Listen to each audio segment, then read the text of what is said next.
Welcome to the 373rd episode of the So Video Games podcast, where we talk about any game at all, including new stuff, old stuff, and anything in between. If we are playing it, we'll be talking about it. Today, we are recording on January 28th, 2024. My name is Brad Galloway. I am the editor of GameCritics.com, and I'm also 50% of this here show. With me is the man who... Oh, damn it. I forgot to put something down here. I'm tired, folks. No. It was such a good opening, too. I ruined it. Do we do it again? Nah, let's roll with it. I'm too tired. I can't Really? go back. With me is the guy who is struggling through adversity, Carlos Rodella.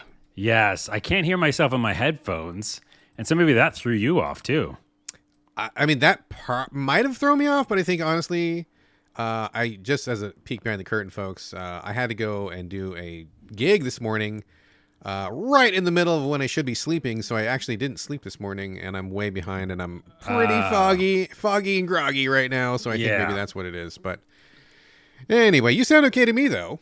Yeah, I mean, I can't hear myself in my headphones, which, again, peek behind the curtain number 2. Yeah, a little tech malfunction this morning. Wow, it's so weird. And you're like, this is how I do the podcast every week. And I'm like, really? Yep. Well, you've got that super hearing. You're like the audio guy. I'm just like a regular old Joe. So, I just do it like, the whatever I can get done. I don't have the fancy setup. I don't have the high tech stuff. But I get you. You got weird headphones. It sounds different. Throws you off. I get it. All right. Well, we're just all like discombobulated, but we got to do a podcast because there's so much to talk about. So we will just get back on the rails. We're going to just get back on the rails. We're going to get through this. We're going to make it happen because you know what? The show must go on. Yes. Okay. Folks, we're going to start things off as per usual. Carlos and I share a virtual living space divided down the middle with a strip of duct tape. His side, my side. Things are a mess, and we're going to tidy up right here and right now. And boy, things are actually extra messy this week. Dang, it's pretty bad. But it's also housekeeping. Carlos, what do you have on your side of the room this week? There's so much. There's way too much, yes. Obviously, some of the bigger boxes right in the front is the Microsoft Direct happened. Oh, yeah, that did happen. Did I watch it? No, I didn't watch it. You didn't watch it. I guess it maybe is. I shouldn't say it's a big box because it's a big box for some. Others, they just don't even see the boxes. Well, it's funny because you said Microsoft, and I was about to jump in, but then you veered off on me there. Oh, you're going to do layoffs. I thought you were going to start with layoffs because that is the big one, I think. I mean, I had a little list going here about the layoffs, and then I started this list at the beginning of last week, 6 days ago, and I'm like, oh, I better talk about this on the show. People are getting laid off, and literally every day there was more and more and more and more, and I'm like, oh, geez, I can't go through all this. So I'm like, okay, whatever. We'll just talk about basically everybody's getting laid off, but it's like a fucking bloodbath out there right now. Yeah, so I guess that is the bigger box, and it is crappy and weird, especially with how much money some of these companies are making, yet they're still making cuts. Kind of part of that, Embracer Group just keeps shuttering studios. They got rid of Volition, and I like them, and I like their last. They made some good shit, dude. Yeah, dude. And so just recently, as of last week, they are trying to close Piranha Bytes, who we love. Oh, what? Yes. Fuck, Piranha Bytes, dude. They're bros. We love them. I know, but here's the deal. So they're letting them try to find a publisher. So if they can find a publisher, they'll keep them on board, I guess, or something. Oh so they're not fully gone, but they're real close to being gone, and that's really crappy. So, yeah, layoffs across the board. It all sucks. Yes, that's bad. Yes. I mean, I was doing a little bit of reading about this. There was a pretty good article written by Christopher Dring in GameIndustry.biz. Now, his was one of the earliest articles.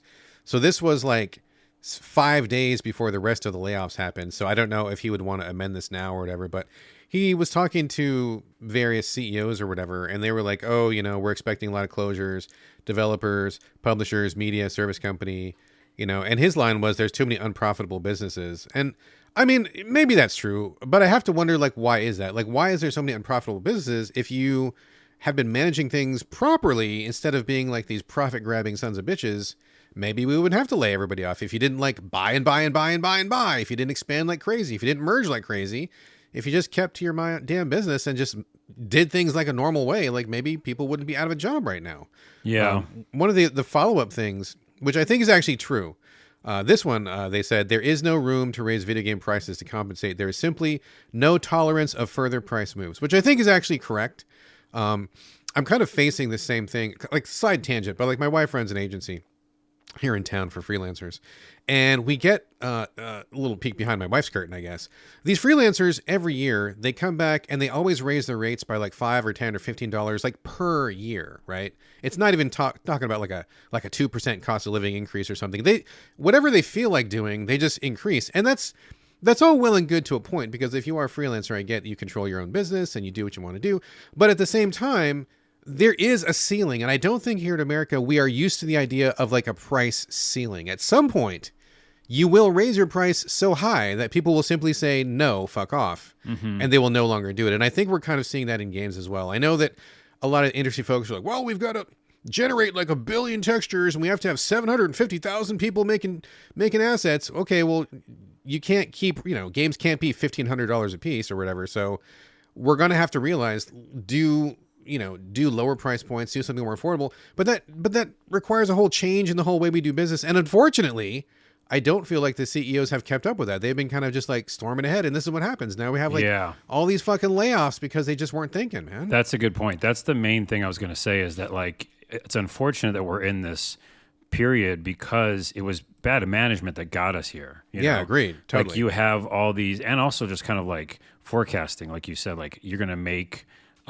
this game and it needs all these extra things, or does it really? Right? Because if it doesn't, then you hire accordingly. Exactly. And you don't hire 5 million people. I mean, I don't want to make it about Twitter and other companies that are like tech companies, but there is something similar there, where management like did a terrible job of like hiring 5,000 people for a job that didn't need 5,000 people. Right. So again, it comes down to management and it all sucks, but maybe we can like fix the industry now. And I don't know, like, I mean, maybe, one other thing that I think is related, this reminds me a lot of the, oh gosh, was it Tomb Raider? I think it was. Maybe I'm wrong, but I think it was Tomb Raider that Square Enix put out, and it sold like bananas, right? It sold like whatever, like 9 or 10 million copies, or I mean, like, incredible good numbers for like any random game. But then remember, Square Enix was like, "Oh, this didn't hit our price targets," and it was a disappointment, even though it like basically everybody bought it. You remember that? Yeah, when it came out? Mm-hmm. So like that kind of shows again, like that the studio heads are not thinking straight, dude. Like you can't sell 3 copies to everybody who owns a PlayStation. That's never going to be the sell-through you're going to get. So don't plan for that, Like, well, what? I was going to say that's part 2, and part 2 is profits, right? And the kind of profit greed that is happening, which is to your point with Tomb Raider, but also with like free-to-play games, and also games that like even Suicide Squad, which isn't free-to-play, but they still want to monetize. Right. And so it's like that's the second part of this conversation is like, the management of what you want to do with that game. Like, what is profitable? What is a success? Right. Exactly. Like, are you thinking of selling 1 copy and that's your profit margin? Or are you thinking you're going to sell a copy plus you're going to get like X dollars over the next 12 months, thinking that people are going to buy into your game and it's going to be their new favorite thing online? I mean, you got to be conservative. I think people were crazy. And I think something that goes along with that is COVID a little bit. And I think, not in the way that you might think. I didn't think of this myself. I think this was also from the article. But they were saying that before COVID, there's like one set of numbers. COVID happened, and because we were all like basically staying home back then, and video game sales went way up because we were all home all the time. Like, every game basically sold more than they thought because everybody was staying home and we needed stuff to do. And so people were like, oh, ramp everything up. Like, this is the new normal. And people were planning on the pandemic numbers being the same. We're not post-pandemic. I refuse to say that, but saying it now that things have changed, people are going out and stuff. And so now they're like, oh, we greenlit all these games and we expected all these numbers, but like no one is locked in their, I mean, not that we were ever really locked in our house, but people are going out again and games is not the only thing they're doing. And so like the numbers that they had keyed for were like way too high on top of the second part of this, which is not related to COVID, just like the industry in general, how many games there are, dude. Like, I mean, you and I played basically every game there was, and yet there was still 10,000 games we didn't get to. I mean, we covered several hundred games a piece on the show, and there was still like an infinite number we didn't touch. You can't support all those games, man. There's just not enough room for all those games to be out there. There's too much in the market at the same time, right? Yeah. Well, that's a lot. That is a big box.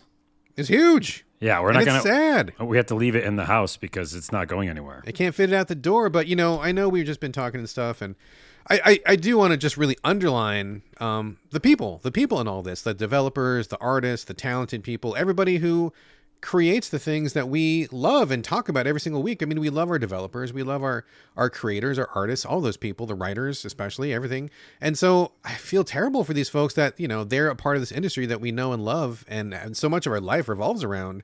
And yet all these people are now out on their asses looking for work, man. My heart goes out to them all. I wish I had some company. I wish I could hire them all. I just can't, but I wish there was something we could do for them. Can you hire me? Because I'm part of the actual issue as well. Well, you'd be the first. If I had a spare $5 to my name, I would hire you first, bro. But like, I feel bad for everybody. Because you didn't include community managers, right? And like all the social teams. Them too, all of them, yeah. Because that's a whole other box that we could get into someday. But like community managers, social media, content, video producers Very and editors, key roles, like the unsung heroes, man. Yeah, it's just crazy how much love they don't get. Exactly. I'm not even saying it just for myself, but yeah, they're like that's how you get your message out. That's how you get excitement around a game, you know, virality, all that stuff. Yeah. Anywho, they just go too. Like, and sometimes they're the first to go. Yeah, I know. Yeah. Let's move on to something that's Microsoft related, though, which is that Direct I was talking about. Yes, the one I didn't watch.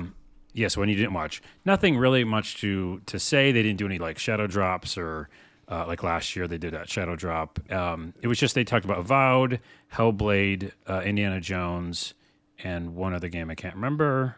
What's the other game? I don't know. Was that really exciting one? Wow, it must have been. But I just wanted to highlight like Avowed, which I love Obsidian. I'll buy it. There's no question, right? Because I loved Outer Worlds. I love Obsidian. But the thing I was frustrated about in the Direct is, and you can watch it, it's just like these Directs where the developers do like a highly produced like package where it doesn't even feel like the real people anymore. You know, like you have like when they're up on stage talking? No. That's like, you know, the pre-made Direct like little packages. Oh, right. This is our game. It's going to feature these things. Right. It's not live. They've recorded it ahead of time. Yeah. I mean, even like Todd's for Starfield, like I didn't like. Like I like the like when they talk about the real people making the game and like individual stories. That's cool. But like when it gets super produced, I just feel like I don't know. Like I'd rather just see the developers talk about the game, you know, and like see the real people. So that one just felt way overproduced. And that thing where they have like two different camera angles, I'm fucking over it. You know, just show me one angle. I don't care. I don't need the side angle of the guy. We're not filming a sitcom here, folks. Yeah, dude. So, anyways, I thought that was weird, and also the more and more I see of Avowed, I don't like the art direction at all. Oh, really? I haven't looked at anything about it. Tell me just really quickly what it's just colorful and like well, you would understand if you remember the original trailer. No, did you ever see that? I don't think I did. I don't have. Well, that's why. So the internet's talking about this too. But the Avowed's original trailer looked like Skyrim and super dark and realistic. Mm-hmm. And now at some point they just switched. At some point in the art direction, it's like colorful and it feels more like Outer Worlds, where it's like, you know, kind of cartoony almost in a way. It just feels like fun, but it's not like what I was kind of hoping, like a new Skyrim or whatever. All right, let me just write this down. Carlos does not like colors or fun. Check. Fun. Got it. Yeah, okay, got it. Yeah, good. In my RPGs. Actually, in my RPGs, and you can actually take that to the bank. That is true. All right. That's fair. That's fair. You like what you like, so. Hellblade looks good. I'm going to play it, of course. I like the original, and you still have to play the original. I'll get to it at some point this year. I will. But the big news is about Indiana Jones, because Machine Head Games is making it. First person Castle Wolfenstein, or I guess, whatever. Yeah, that's their game. And the more and more I look at it, it just basically looks like a new Wolfenstein game with an Indiana Jones skin on it. You are cooling me off so hard. Right. Well, a lot of people on the internet are cooled off. Oh, are they? I thought they'd be up for it. I thought everybody loved Wolfenstein. No. Yeah, most like YouTube videos I watch are like, yeah, no thanks. And I'm like, whoa. But the biggest thing I want to mention real quick is... Okay, so Harrison Ford's not going to do the voice, although I bet you he still could because he was just in a movie. But guess who they got to do the voice? I have no idea. Are you kidding me? Guess who they got to do the voice? I literally don't know. You do know. I could. I don't know. The guy that voices Optimus Prime? No, who? Is it me? It's you. Oh my God, is it me? Really? No, it isn't. Oh. Who is the person they're overusing in the industry? Nolan North? No, not anymore. Oh, Troy Baker. Troy Baker. Oh, really? Troy Baker? Again, yeah. Wow. I'm over. Is he literally the only voice artist that's working in America right now? Because it seems that like is not true, and that makes me so mad. That's what it seems like. I know there's so many good people who do this job. What the fuck? I guess when you get to the top of the ranks, that's how you get the work, I suppose. No, that is not. There's no excuse for it. I mean, reputation. When you ask anybody, like, if you're going to ask anybody, hey, games, I don't know, producer or publisher or whatever, name 3 voice artists, and they'd be like Nolan North, Troy Baker, and the guy that does Optimus Prime. That's on them. Yeah, I mean, it totally is on them. I agree with you 100%. I'm just being facetious here, but like, yeah, I think it's just they know the name and they want a good name, and maybe it's the equivalent of like hiring a Brad Pitt to be in your movie. Like maybe he's not the right actor, but people will go for the name, right? And that's fucking stupid too. I mean, agreed. I could get on a soapbox and I won't, but that just pisses me the fuck off. And I don't think I'm going to play the game, actually. I'm getting mad as I think about it. But no, I don't think I'm going to play it because I want to actually put my money where my mouth is, and we both do that. Oh, yeah. In industry all the time. So yeah, I've decided right now on this show, I'm not going to play that game because I want another voice actor. Nothing against him as a person, but like if, again, Brad Pitt's in everything, if people are in the same actors and everything, I don't want to see that movie either. Right. So, okay. Well, I mean, I believe that. Just as a quick tangent here, you said put your money where your mouth is, which is something I thoroughly believe in, especially when it comes to, like leisure time activities or stuff, like games or action figures or like whatever you're into. Like if you like a thing, it has to survive because of capitalism.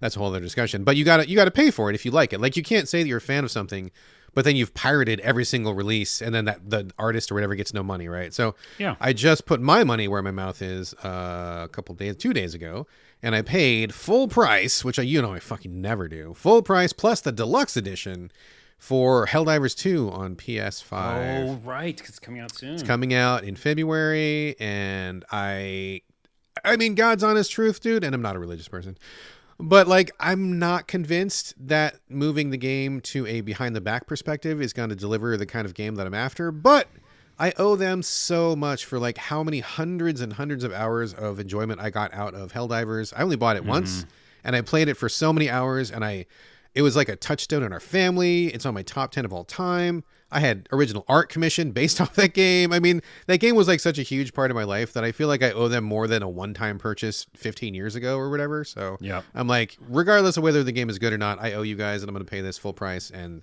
there's where my money went. So I did walk my talk. Yeah, you're supporting it, and that's great. I'll actually get it too because I do want to have us both talk about it, and I think it'll still be fun. The third person, I've seen enough gameplay that I don't think they're gonna like.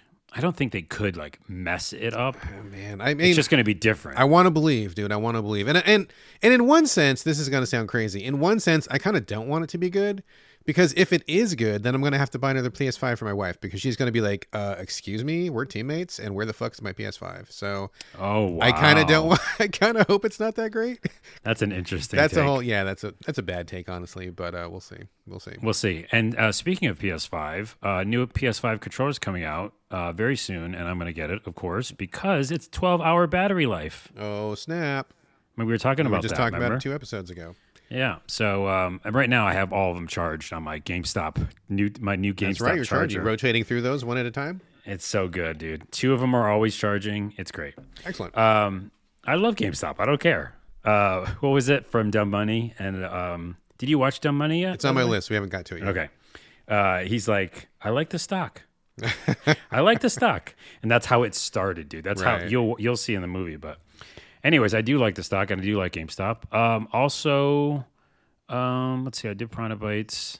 Frostpunk 2 is coming out the first half of this year, and on Game Pass, by the way. At the same time? Yep. Wow. Well, that changes things then. That changes things because Game Pass, I mean, I'll try anything on Game Pass. And I know I said I was going to wait 6 months for it to be perfect, but man, if they're launching on Game Pass, they must be pretty confident. I think they are. And we forgot how long it's been, but it's been a while. I think it's been a while. It's been quite a while, so, yeah. Anyways, I should mention it to you and also our listeners. Oh, yeah. We always talk about Frostpunk. Also, Top Spin, which I talked about on this show because I worked on it a long time ago. It's coming back.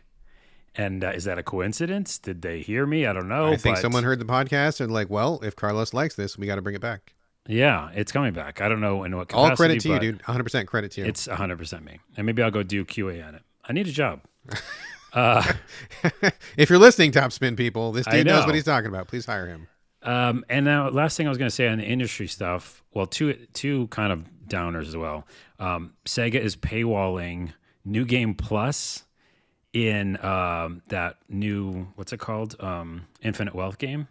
What? Are the Yeah. the Yakuza game? Yakuza, yeah. So you have to pay an extra $15 to get the New Game Shut Plus. up. What? Never happened before in the industry. You've First- got to be fucking kidding me. I'm not. It's on all the YouTube videos. That is I am Wild. speechless. I'm speechless. I've never heard of anything so crazy.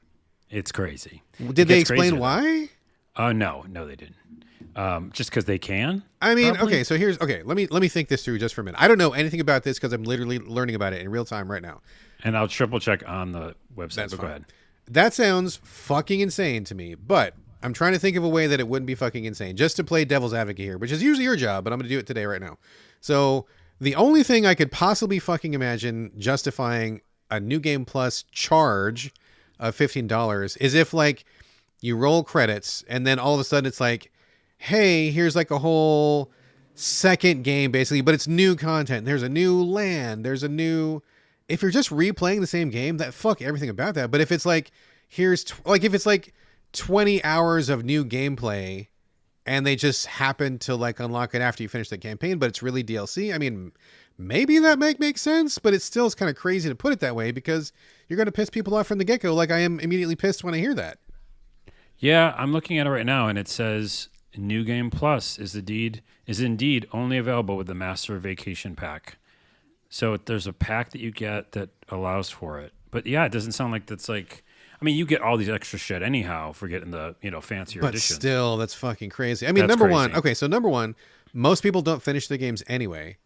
Number two, out of the people who do bother to finish, are they gonna like kick in another 15 or are they gonna move on to something else? This seems like a mistake, dude. I mean, probably there's probably like a fraction of the player base even gives a shit about New Game Plus, especially for like a long ass RPG like this. So I'm gonna have to do some reading. This sounds insane to me.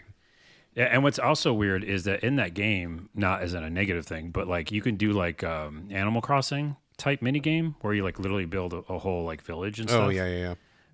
So there's a lot of fun stuff in that game, by the way. But yeah, that seems crazy. So I thought I'd mention it. Oh my god, I didn't even hear about that. That's wild, dude. You got your cockles up, is that right? Hackles. Hackles. I always say it wrong. I think I said it last time. The same. Cockle way. is like a scallop. Got my scallops up.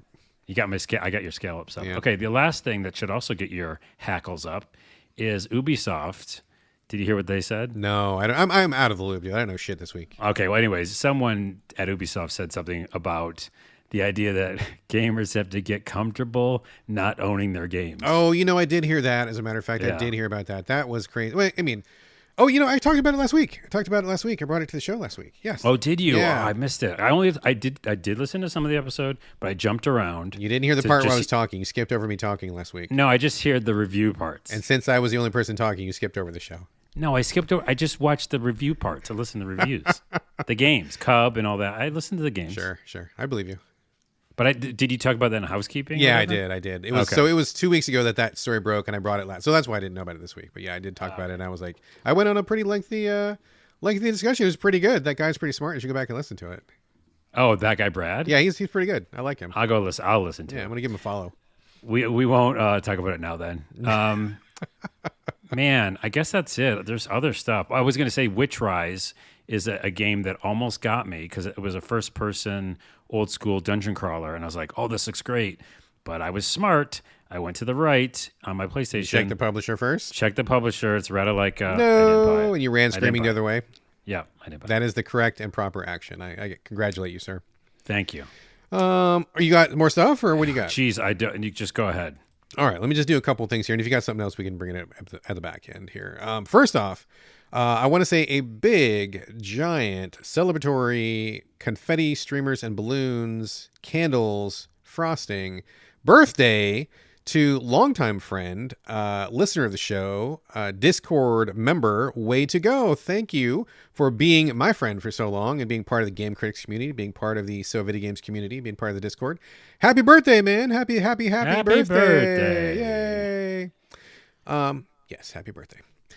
Moving on, did you see, I believe it was good friend Elijah Beam who mentioned in the Discord actually that Nintendo's going to be shutting down for good Wii U and 3DS online services. Did you see that? I did. I actually wrote a sketch about it, and I haven't posted it yet. But You wrote a yeah, I sketch about did. it. All right, awesome. Well, I wrote a sketch, and tell me if I should post it or not, and then we'll go back to it. Okay.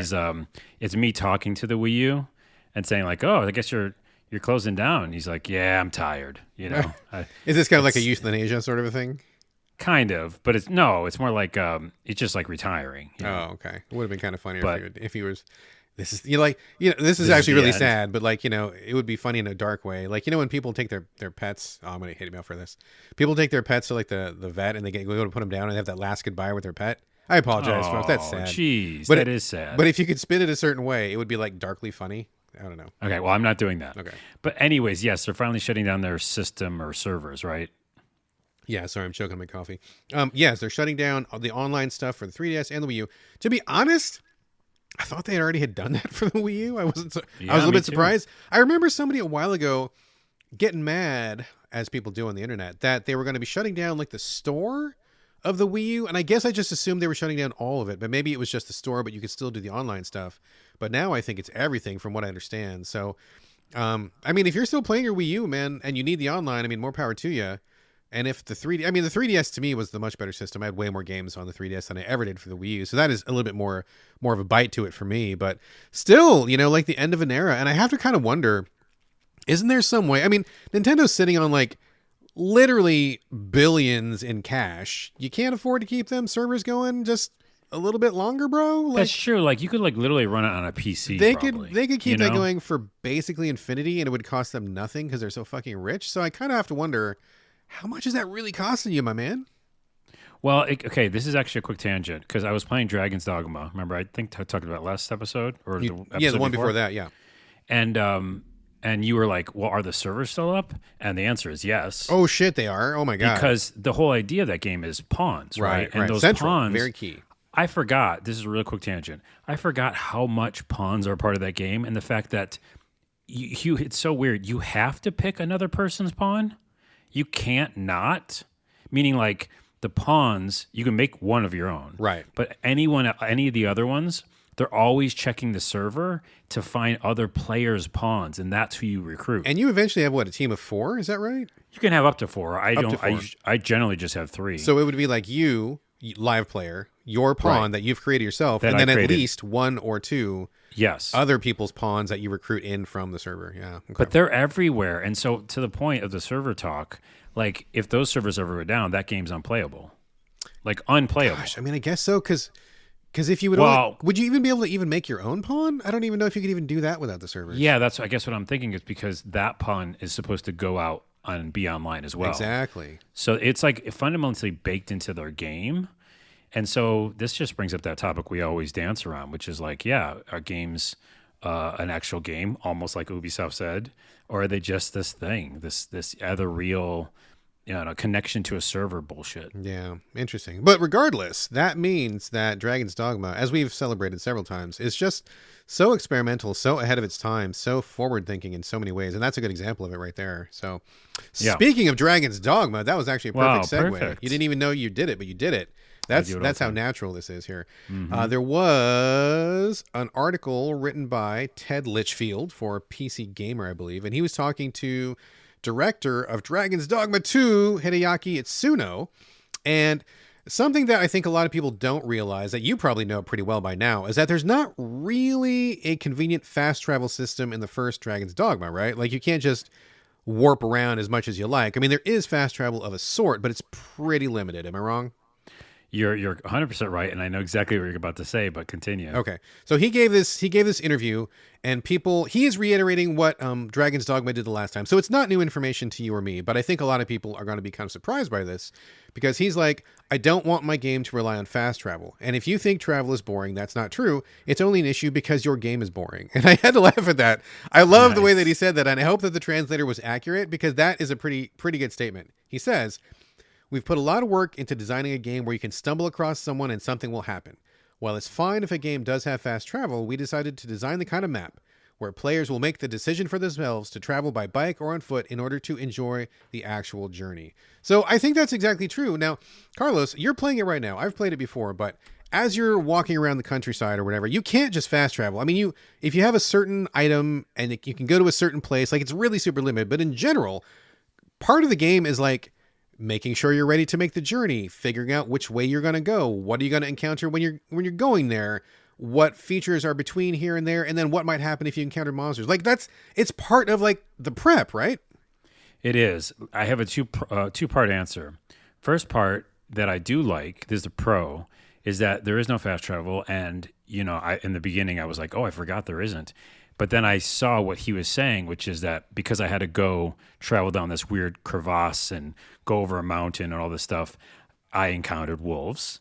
I leveled up. Right. I found some bandits, which I'd never seen before, like even the first time I played the game. And it was a really fun encounter. I found a merchant and bought some really cool stuff off him. And then because it was connecting to the servers, I found this really cool pawn, some other person's pawn that was like dressed all fancy.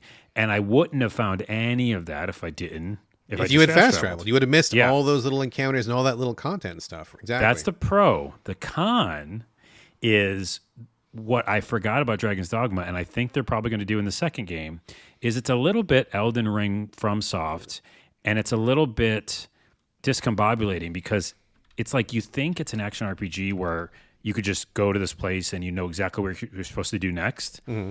But it's almost like the developers want you to be a little confused. And I think the con is that I got lost. Like I just didn't know what to do next. Mm-hmm. And then sometimes like NPCs that you're supposed to like forward progress the campaign you're on or whatever, the mission you're on, they just don't show up for a while. Mm. So it's not a paint by numbers RPG in any sense of the way. And the fact that like I picked a quest I had to do, I had to talk to 3 people. 2 of them were readily available and on my map, my mini map. Uh-huh. The third person doesn't show up on the map, and you just have to walk around till you find them. So like you see what I'm saying? It's a double-edged sword what they're building. Well, that's the interesting thing. Now you're entirely correct, and I agree with you. And I had that same issue myself when I played it. Mm-hmm. The thing about that is the fix for that is supposed to be the pawns themselves, right? Because if you're getting a pawn who is familiar with the area, and someone else has taken the pawn through this and like done the quest or whatever, and then that pawn is uploaded to the server, if you get that pawn will pipe up and they'll be like, oh, hey, Carlos, the guy we're looking for is like over here. And they'll tell you exactly where it is if you've got the right pawn, right? So like a lot of the game, and again, experimental game, it probably didn't work all the time, but it was like such a baller fucking idea is that you get somebody else's pawn who's been there and then they're like your guide for that aspect. And so sharing knowledge between the recruitable AI pawns was like so fucking crazy and wild. And, it probably needs some polish or something, but like when you got to a place and if it worked, fucking amazing, where you're like, oh, I'm looking for the griffin's nest. I don't quite know where it's at. It's not on the map. And then the pawn's like, oh, yo, it's over here. It's behind this ridge. It's up this tree. Oh, shit. Thank you, pawn. Oh, that's exactly where it is. That's amazing. We got there. And the feeling of like getting this info like firsthand and kind of like going over there and being led to it is like so cool when it works. So I think that's probably the goal of it, right? It's ahead of its time. You're right. Yeah. And I think that it didn't work a lot in the original. And that's when I would get lost. I think they're obviously improving it in the second one. I'm sure. And they even talked about in another article that they're going to have certain pawns not like each other. So like if you do something for one pawn and the other pawn feels jealous, they could get into a fight like over you. That's pretty cool.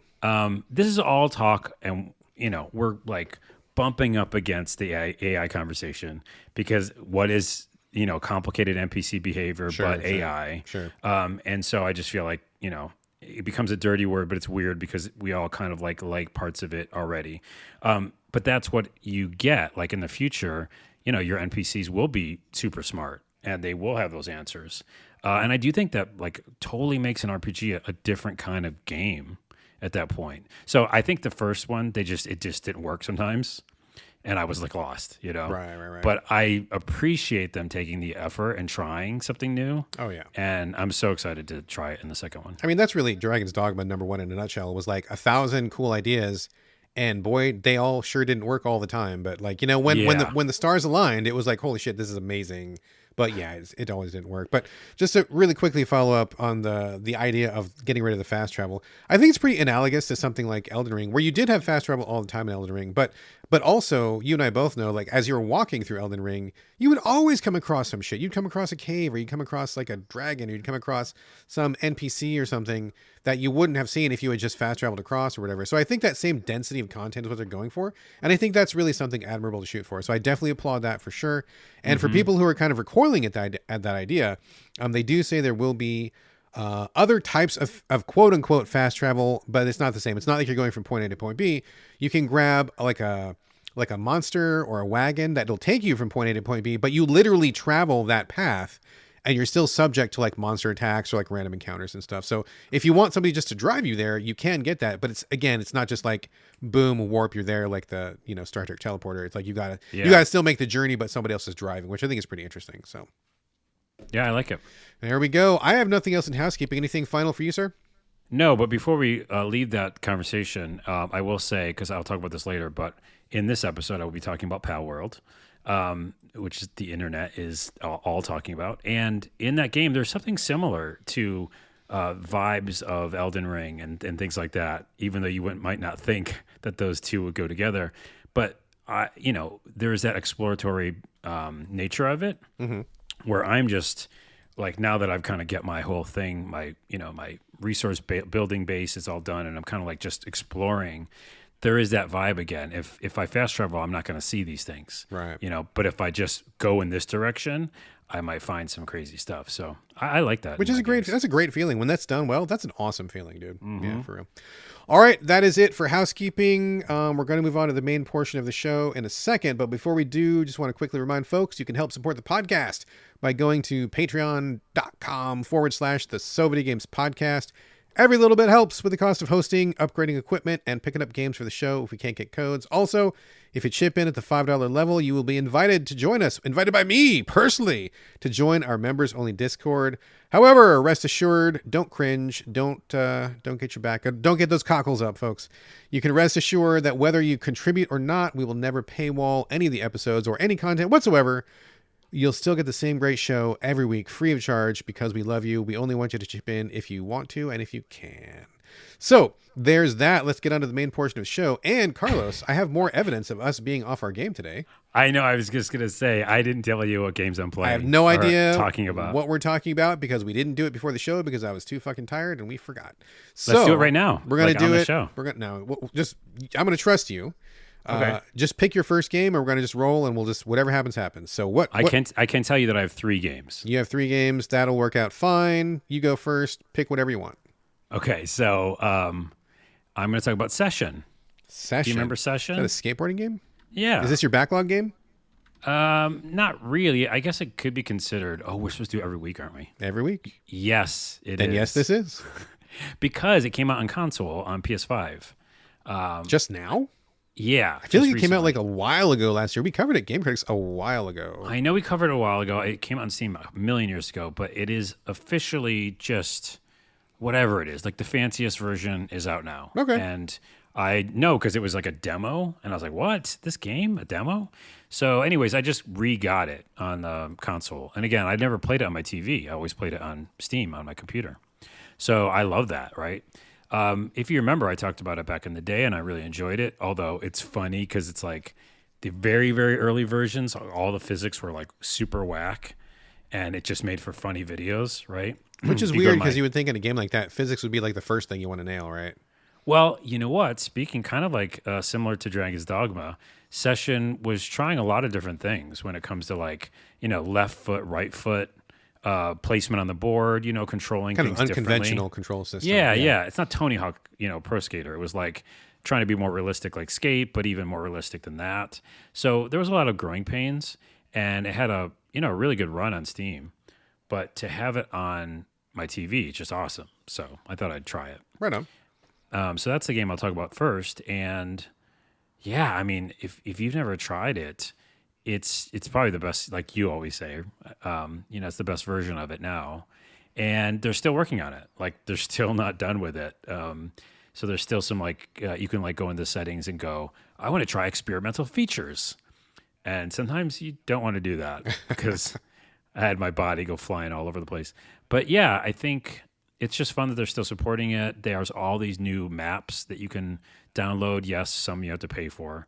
Well, let me ask you a question real quick, because dollars or whatever. I'm not super familiar with this. It's kind of just like a very dim spark in the back of my mind because I didn't play it back then. I mean, I edited the review, but that's really all I know about it. So refresh me really quickly. Now I know that they had some kind of weird control. We kind of talked on it briefly here, but like it's a skating game. Is this one of those where it's like an open world, just kind of play it for the vibes and the tricks, or like what is the structure of that? And then tell me a little bit more about the controls, because I remember something weird being about it, but I don't recall quite like what they were doing with it. Yeah, it's third person. It looks just like Skate, which, by the way, the new Skate is in development, and there's videos of that all over TikTok. I'm excited for that too. But it's like Skate, right? Third person, skating around an open world in different maps. And there are like campaignish kind of things where you like go to the skate shop and buy some stuff, right? And go find this weird vendor guy and go do this one thing for this one person. A little bit like Tony Hawk used to do, but so bare bones, like just real basic stuff. More about like getting out there and having fun and trying different features. At least I haven't found like a ton of story parts, but you definitely are doing certain things. So if you just like kind of bored and you don't know what you want to do, they'll point you in the right direction. Okay. And then yeah, it's just like left and right. Is it fully left and right foot? It's like right analog stick is to like go down, like crouch, and then left analog stick up is like the trick, but then left up and directional is like a different trick, etc. But it's definitely like right analog, left analog, and like getting that dynamic is tricky because we're not used to it. Some of us, you know. So are you trying to like guide the? Are you doing like body motions? Like, are you supposed to? Is it supposed to be like an analog to like how a skater's real body would move in life, or is it just like kind of gamified where tricks are mapped to certain directions or something? Like, is it more realistic or is it more gamified, I guess? Yeah, it's more realistic. Okay. And so it's like they're trying to make it like if you pull this off, and I know it just feels better because when you finally do pull something off, it feels like you earned it, you know? You're like, holy crap. Like even the simplest of tricks, like my favorite thing to do in skating is like just like basic, you know, grind something and do a kickflip and then land, right? Like just simple things, not like ollieing and vert and all these crazy things. Like Tony Hawk would go insane. Like it's not physically possible, right? This is just like Skate, where like, although Skate got kind of bonkers, it's actually the most realistic, I think, because it's just like, if you do anything cool, you're like, oh, nice, you know, like I do a grind to a kickflip to a manual, and I'm like blown away, and that's like normal in Tony Hawk. So Gotcha. Realistic and just fun and great to relax with, and I'm just so happy to be playing it again. Like it's just a total time consumer too. Like if you just kind of want to zone out. I love it. So anybody on console, go check out Session. I think it's very, very good. And you said the super deluxe version is on PS5 right now? Yeah, let me look up because we don't do any homework. Did you get it? Like, did you buy it, or is it on the subscription service there? No, I bought it. Okay. Session Xbox. Let's see if it's on there. Session is on Xbox, so it's on both. Okay. There you go. Check out Session on either one of your platforms. Again, as people say on YouTube all the time, bar the Switch. Bar the Switch. That one guy in Skill Up always says that. He's like, and it comes out for all platforms, bar the Switch. Yeah. Which is fine. Because not every experience is meant for the Switch. That's Yeah. totally fine. All right. Let me talk for a minute about a game called Rising Lords. It came out, apparently it came out on PC like a while ago. I don't keep up with PC trends, and I definitely don't keep up with this genre in general, but it came out for console recently, like maybe a week or 2 weeks ago, and it just really caught my attention. Now, this is going to sound crazy, Carlos, but I have been kind of craving like a medieval style kind of like sim, or like, you know, kind of like dynasty building game, sort of like, because people tell me all the time about Crusader Kings 3, right? And like, I heard so many fucking stories about Crusader Kings 3. I'm like, that sounds fucking dope. I totally want to play that. It finally came to Xbox, and I'm like, holy shit, I am not playing this. I can't play this. It's like, it's too deep. It's too complicated. It's too I remember weird. that game. It's so deep. Yeah, it's like crazy deep. I didn't understand what I was doing. Like, it was just like I was drowning, and I'm like, oh no, I was so excited for this, and like, I want it to play like the stories that people tell me, and yet there's no way in the world I was ever going to get there. So that was like disappointing. And ever since then, I've been kind of like got my eye out for something that's kind of like that. Nothing has really fit the bill. There have been some pretty cool medieval games since then, but not like in the same way. Well, so whatever. That's the thing. That's an ember I've been slowly fanning for a while now. And so this one came out, Rising Lords. I saw a preview trailer and I'm like, oh, is this it? Is this the thing I'm waiting for? Let's check it out. It's a 2D, kind of like an empire builder. And the art style is really great. I love the art style. It's like, it looks like illustrated pictures from the medieval period where like some lonely monk in a monastery would have gotten ink all over his hands by drawing these, these fancy illuminated pictures. Like it looks really cool. What's that game? The Xbox game. It looks just like that. It does look exactly like that. Very similar, same style. Like, there's one that's called Inclinati. No, it's not Inclinati. I know what you're talking about. It's the one where like you make decisions and it's by the developer we all know. I thought that was going to be one of these games, but I bounced off that one too. I did not care for that one either. Whatever that one's called, I forget. Somebody in the audience right now is screaming at the podcast, going, "You idiots! It's called blah blah blah blah blah." Pentiment. That's it. Yeah, yes. We got there. Thank you. Me. It looks just like that style. Yes, it looks just like that style, the illuminated medieval style. So like the graphics in Rising Lord looks fucking great. I love the way it looks.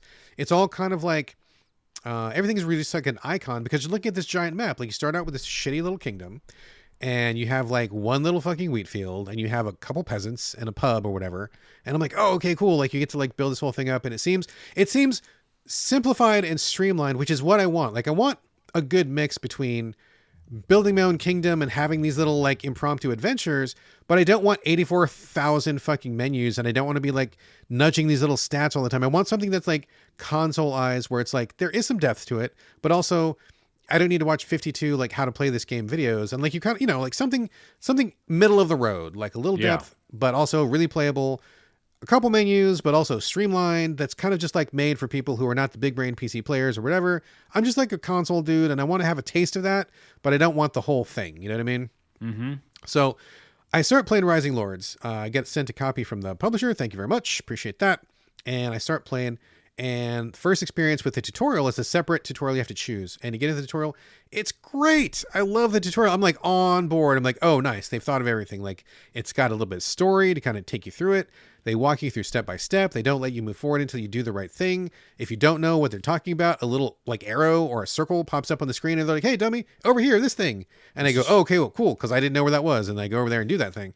And like I get through the whole tutorial and it ends on like a cliffhanger and the cliffhanger begins when you start the campaign. So I'm like, dude, well done. Excellent job, people who made this game. That's great. I love it.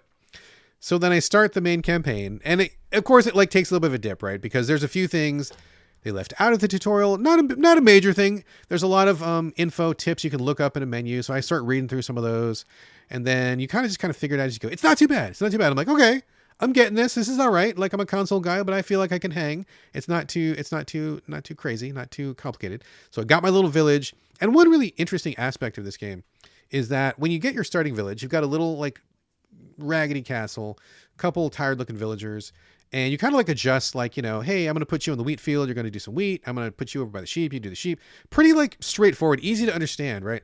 But the thing is that the developers, I did a little bit of reading on this and the developers are like, we didn't want this to be like a min-maxing game. I mean, it kind of is, but not in the sense of like, I'm going to turn half of the countryside into wheat fields. And I'm going to do like max wheat production and I'm going to sell it off and I'm going to get like 1,000 knights. And then I'm going to like they don't want you to do that. They wanted you to kind of take a little bit more realistic approach where not every kingdom is equal. And it's kind of interesting because when you start off, you've got literally one sheep pasture and one wheat field. And for a while I was like, how do I get another wheat field? I need some more wheat up in this bitch.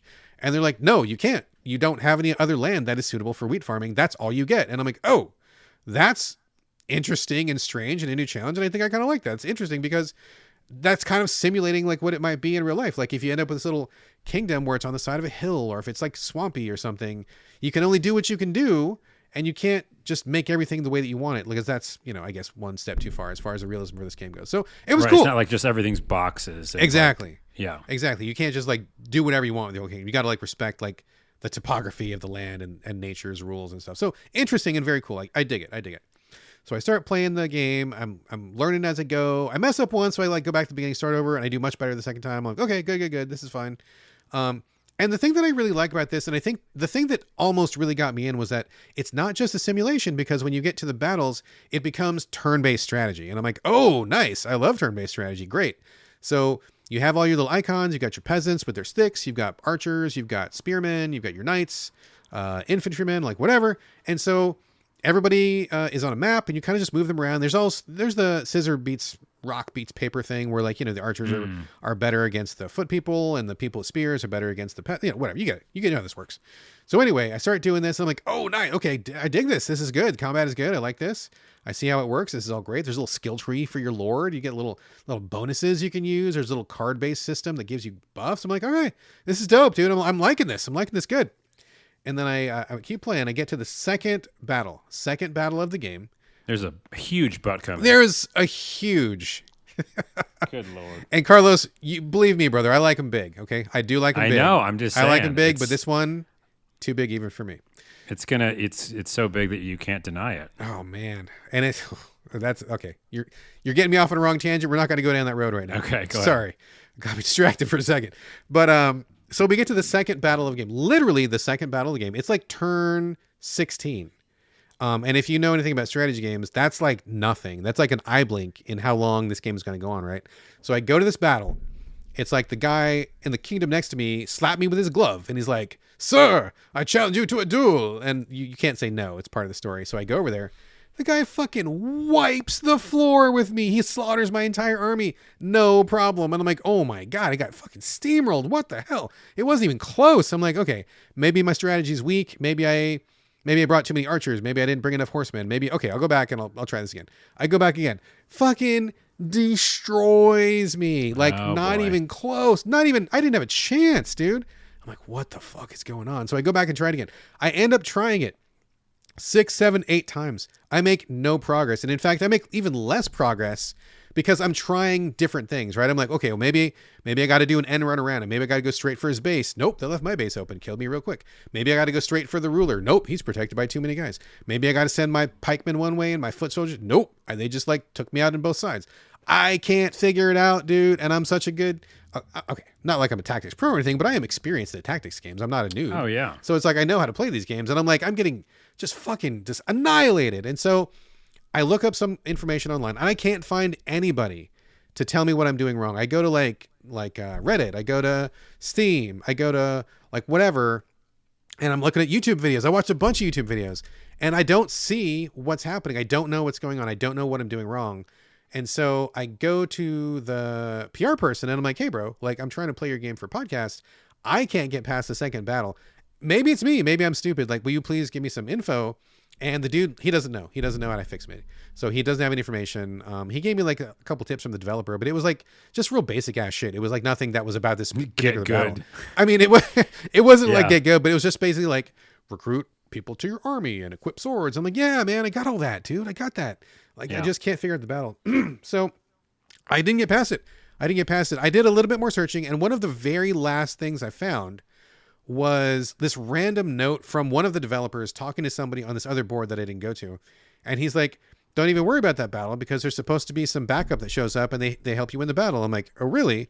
Because that person or that army or whoever never, I lost at least 8 times, if not more than 8 times in this battle. No one ever showed up to save me. No reinforcements.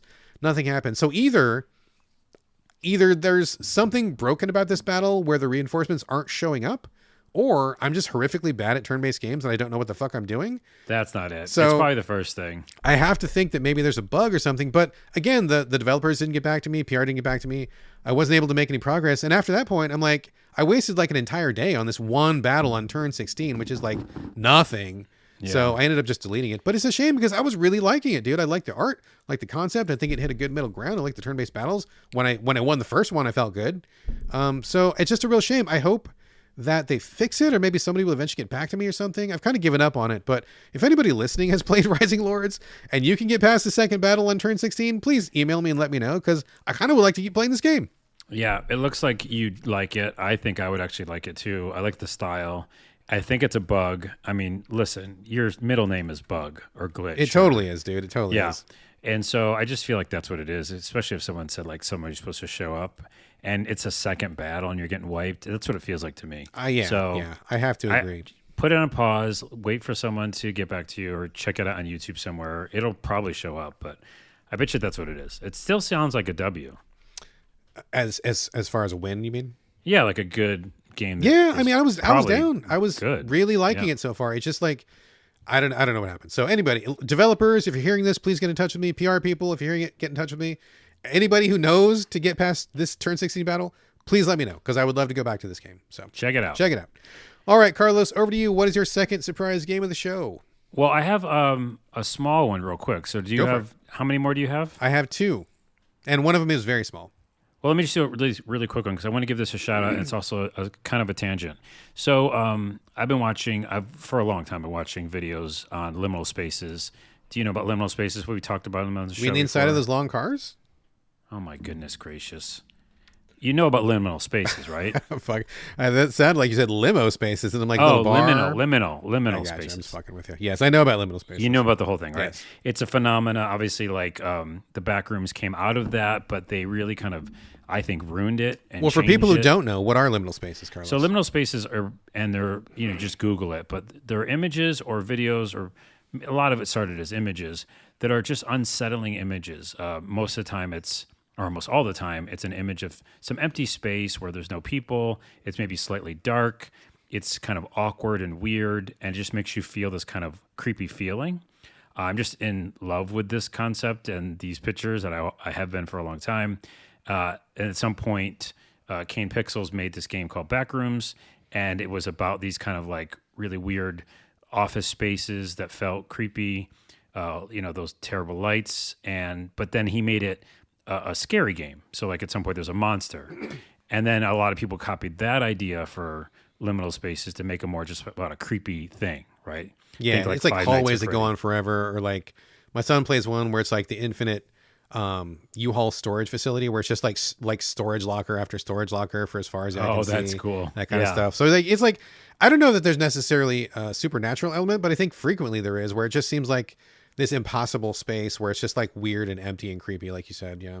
Well, there doesn't have to be. It's Right, like right. it kind of Optional. started. Yeah, it started with Backrooms, and before that, it was really just about that unsettling feeling. Right. I watched many videos. I won't go into it fully about the actual mindset and understanding of why we as humans are freaked out by those kind of images. Because And they're it's scary. fascinating. Simple. They're scary. Well, no, it's actually much deeper than that. But yes, that's part of it. But it's also about, and I will just take this real quick second. It's also about like our confusion as humans about the infinite. And if you just process like living forever or just try to process dying, like in the actual, like, what would I feel like when those two things happened, dying or living forever? It doesn't compute in our human brains. And then that's similar to like a place that goes on forever. Like if you're just in a huge supermarket and it never ends, that's weird, right? And that's why it's creepy to us because we just don't get that. We understand finality and whatever. So I'm fascinated by that whole thing, and I highly recommend people research it if you don't know about it. Not necessarily the backrooms because I think that's kind of one-dimensional at this point, but liminal spaces. I say all that because in one of the videos I was watching, there are tons of games now that kind of try to do that. Oh, it's a whole genre. Yeah. Yeah, but this one was cool. It's a pay what you want game, so it's free / pay the developer money. Okay. I of course gave them money, and it's called 2:22 a.m. and it's just very simply like an experience. It kind of reminds me of LSD Simulator. Is that the name of the game? If you say so, I do believe not so. know that one. It was a PS1 game I talked about on the show a long time ago. There's certain games that are just more experiences. And if it's done right, it can be really cool. It's like you go and have an experience, almost like a VR game sometimes. But so that's what this is. It's like it's got that VHS look. It's 4x3. You load it up, and it just takes you through moments. Some of the moments are just watching something, like weird liminal space feeling, or just really unusual things. And then you actually walk through environments and you're just walking through like this really weird city at night. And it's all very, simple graphics. And it just is to give you a feeling of something, and then it goes to another experience. Like WarioWare of liminal spaces. It's little bite-sized vibes, but spooky, Yes. I guess. Yeah, so I thought I'd just give it a shout out. 2:22 a.m. You can go pay what you want, or just download it for free. Throw the developer like $1 or something. And yeah, I just think I like more experiences like that when they're done well. And of course, this is like right up my alley because I want to, have more of those experiences in liminal spaces. But I just thought I'd give it a shout out. 2:22 a.m. Right on, right on. Sounds interesting. I'll mention that to my son. He is very into the liminal spaces thing. He and his friends play a lot of those.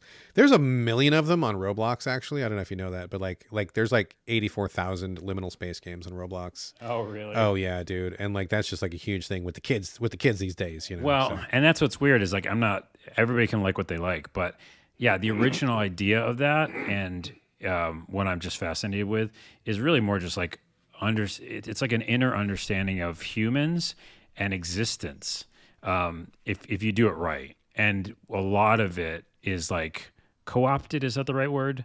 To be like a cool space where you could do a game in, Right. Yeah. And that's not really like the heart of what that is.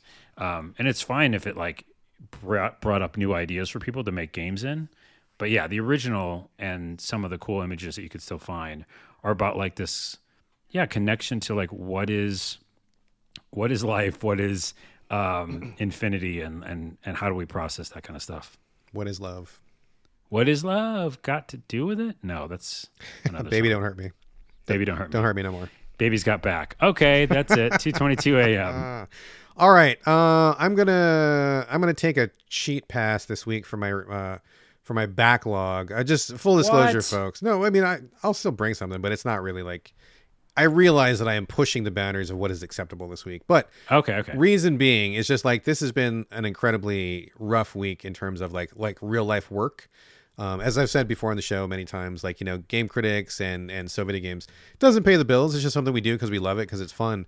But, I do have a job, a gig that I do to help pay the bills. My wife has a gig as well. She has a job. So we do a lot of stuff as needed, and my work is kind of on call. And this week it was like hella on call. I was just like really, really slammed. So I barely had any mental bandwidth to cover the games that I did cover. And I got to the end of the week and I'm like, man, I don't have any space left in my brain to like dip into my backlog and give something a decent shot. And I didn't want to just like play something for 5 seconds just to say that I played it and then fuck off and delete it or whatever. I wanted to, if we're going to do the backlog thing, I want to do it right. So I didn't want to just burn through one unnecessarily. So Okay.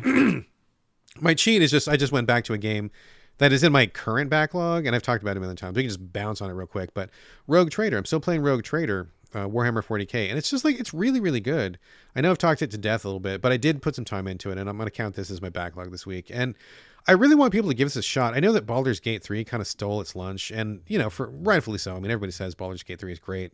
I think there's a lot of parallels there, but there are so many cool moments in Rogue Trader. I'm just really, really enjoying it a lot, especially as one who's like, somewhat familiar with the 40K universe. A couple of funny moments is like, I don't know if people know this, but like one of the answers whenever you do anything in 40K is always like, kill it. Like, no matter what your situation is, no matter what you're up against, somebody can ask you a question. It could literally be like, hey, sir, I need $5 for food because I'm starving. I'm a peasant. Would you mind helping me out? And the first answer might be, here's $5. The second answer might be, you should get a job. The third answer is always, I'm going to kill you. Like, it's always like this really fatalistic, like really dark kind of, it's like so dark that it's ridiculous, where you can kill like basically everything. Anytime anybody in your party, like your main party, anytime you talk to them, the last option is always, I'm going to kill you right now. Like every single time, even for people who are like your hardcore bro PCs, right? Or NPCs, I mean. So I think that's really kind of funny. And I have to laugh, because if I didn't laugh, I would think it was psychotic, and it kind of is psychotic. But it's interesting to play an RPG where literally the answer to everything could potentially be kill it, because you can choose that as much as you want to. Interesting. And if you do end up killing everybody in your party, you can just recruit more people. So there is no limit, but you will, of course, cut yourself off from the storylines. But the other thing that I didn't expect out of this game is that there are romances. I got to say, I never expected to have a romance in this game, because 40K is not really about romance ever, ever, ever. You kill people, you've got big armor, you got big guns, lots of monsters, and there's no room for romance. But in this particular game, they made room. There's actually a couple different romantic options so far, and I believe they are LGBTQ friendly. I think that if you're a guy, you can romance either a guy or girl, and I'm playing a female character, and I believe you can romance both the male and female character, which is cool. That's actually pretty progressive for a 40K game. I'm kind of surprised by that. But even more surprising is like some of the humor they managed to work into this game. So, for example, not to be a huge spoiler, but I decided to romance this pirate lady that I met, and she's like a little more less dogmatic than most people. Like you've got people who are like, death to the heretics, you long live the emperor. Like you've got your hardcore, people like that. But then there's some people who are like, yeah, I like money better, and yeah, the emperor's cool, and I worship him, but also I wouldn't mind making a little money on the side. You got some people kind of blurring the line a little bit, right? And so this person I romance is one of those line blurring people, where definitely not a traitor, but also maybe doesn't read into those rules as firmly as some people might want her to. So we start romancing, things go back to the bedroom, which again I was surprised by. I thought we would have like a hearty handshake, and that would be the end of it, because it's like 40K, dude. You don't do romance, you don't get naked in 40K. That's not a thing, but they did. So we go back to the bedroom, and we do the deed. We come back to the ship, and I get to my main bridge, because I'm like the supreme ruler of the ship, right? I get to the ship, and everybody is like looking the other way. Everybody's like, no one wants to talk to me, and I'm like, what the fuck? What is going on? What? And I go up to my communications master, and I'm like, what's going on? How come everyone's acting weird? And they're like, oh, you don't know? And then you're like, what? And they're like, yeah, your communicator was on. And they're like, what? Nice. You ended up broadcasting your entire lovemaking session to like all like 50,000 people that were on your ship, from like the top of the deck to all the way in the boiler rooms. And like literally everybody in the ship heard you guys doing the nasty. So it was just hilarious. Funny. It was just a really much needed moment of comedy, pure comedy. For a game that is usually so po-faced and serious and just like grimdark and death. So I really, again, I know I've been banging the drum for this game for a long time, and I didn't mean to bring it back this week, but number one, I was too busy for a new game, but also I do really, really appreciate the spin that these guys, Owlcat Games, have done just a phenomenal job. And I feel like it's just criminal that in any other year, people would be talking about this game, but because Baldur's Gate 3 came through, I feel like it just got drowned, man. It just got steamrolled. Yeah. So anyway, shout out again, constant cheerleading for Rogue Trader, Warhammer 40K. Well, yeah, you got to play. I was going to say, they're obviously doing something well, right, because they keep making Warhammer games. They do. Right? They're not like going under. We started this whole show with layoffs, and like they're still there making these games. So yeah, I mean, Games Workshop owns the license. Each individual game is by a different studio, though. Like that's true. They that's schlepp that license out to a lot of people. And honestly, I think I've said this before, but if you pick a Warhammer 40K game, you've got about a 50-50 shot of it being good or being crap. Like they're pretty loosey-goosey with the license. They'll license to anybody.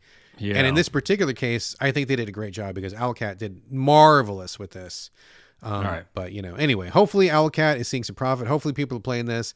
If you're listening to this podcast and you haven't played Baldur's Gate 3 and you're not burned out on that style of game, please give it a shot. I think it definitely is worthy of your time, especially if you are a 40K fan. So just make sure to turn off your communicator if you are going to have sex. That was so fucking funny, dude. I loved it. That's awesome. Loved it. All right, Carlos, over to you. What is your final game of the show? Final? No, I got two more. Oh, you got two more. Okay, what is your next game of the show? I'll do the big one, and then I'll just kind of like do a little bit, a short one at the end. Sounds perfect. Which is an interesting combination. But I got to talk about Palworld. Palworld. Everyone's talking about Palworld. But before we start, this was in my comments, because I've been making, of course, TikToks of it. So I guess because I'm East Coast, or just how I am, I say it wrong. So when I say Palworld, people say I sound like I'm saying Palworld, like P-A-I-L. Oh, say it right now. So if I'm saying it without thinking about it, Palworld. Oh, yeah, it does. See? Yep. You got that accent on you. It's an accent, I guess. So, but you say it. Palworld. It's like it's almost like like people who say it in quotes the right way. It's almost like you're doing a strong effort to say pal. Like you have to really focus on the L. No, you've definitely got that lilt on your A's, dude. You've always had that, though. Say it again. Palworld. I don't know how to talk like that. I'm serious. Because like the number 2 comment on all my videos were like, is he saying pal? And I was like, fuck, that's how I say it. And of course, like the 6th comment was also, is he saying pal? because Are these comments all from the West Coast? Like, you must have the East Coast people saying, no, I saying it right. What's wrong with you guys, right? No one supported No me one's in the comments. No one supported No you. one has supported me. Anyways, so the game, which I will consider, I'll just continually refer to as Palworld. Sorry, that's how I talk. Are you saying Pale World? You fucker. So it's the biggest game in the world. You probably already know about it. The stupid tagline, and I'm going to really say a bunch of things about it. But the first thing is people call it, and it's a good marketing line, but they call it Pokemon with guns. Yes. Just because there are guns in the game. But me having played it for, I think 40 hours or something now, something crazy. That's a lot of hours. Yeah. It's not that. I mean, there are guns in the game, but you can play this game. It's a survival game. Okay. It's not a Pokemon game. It's not a turn-based battles Pokemon game. There are creatures in the game. I'll get into the actual game. But this key component is that the marketing is just to get people in the door. Right. And it worked, I guess, obviously. But you don't make guns for a very long time because this is a survival game, right? It's a crafting game. Yes. We played Valheim, we play all these games. It takes forever to fucking get wood and stone and bullshit to make metal. So It's funny you say that. It's funny you say that because I have a funny anecdote. I did not play this game. I don't care about this game, but it did come to Game Pass. And my son remembered this game from a trailer last year. If for whatever reason it stuck in his memory, he's like, "Oh my god, Pokemon with guns! I want to play that."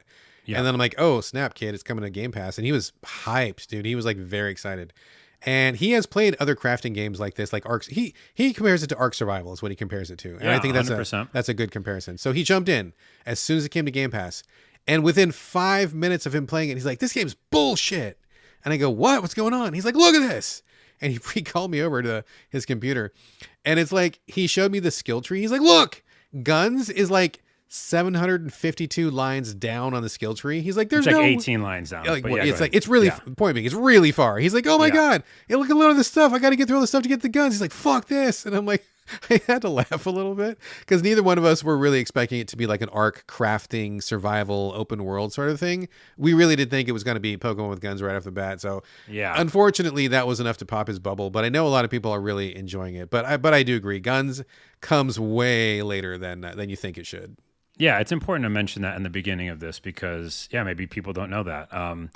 Like you mentioned, it's on Game Pass. That's how I'm playing it right now. But if you haven't heard, the numbers are ridiculous. They're groundbreaking numbers. I think in the first week, it's now at 9 million sold. And it was like at 6 million when I checked it a couple days ago. So that's really fast growth. Yeah. So 9 million plus times $30 is very good. Well, is that not counting the Game Pass numbers, or it is counting? That's not counting the Game Pass numbers. Wow. That's motherfucking Steam. Wow. Okay, that is really impressive. And check this out here.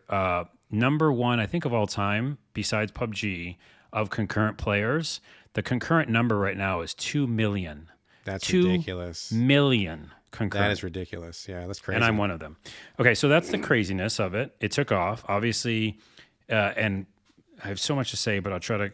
I'm sure I'll talk about it next week too. But those numbers aren't just because it's Pokemon with guns, right? Like the marketing was there, it got people in the door. People do want something else from a Pokemon game, so that's another part of this. Where what was it, Sapphire and whatever the last Pokemon games came out, kind of broken. Sure. Oh yeah. And people were kind of upset about that. Yeah.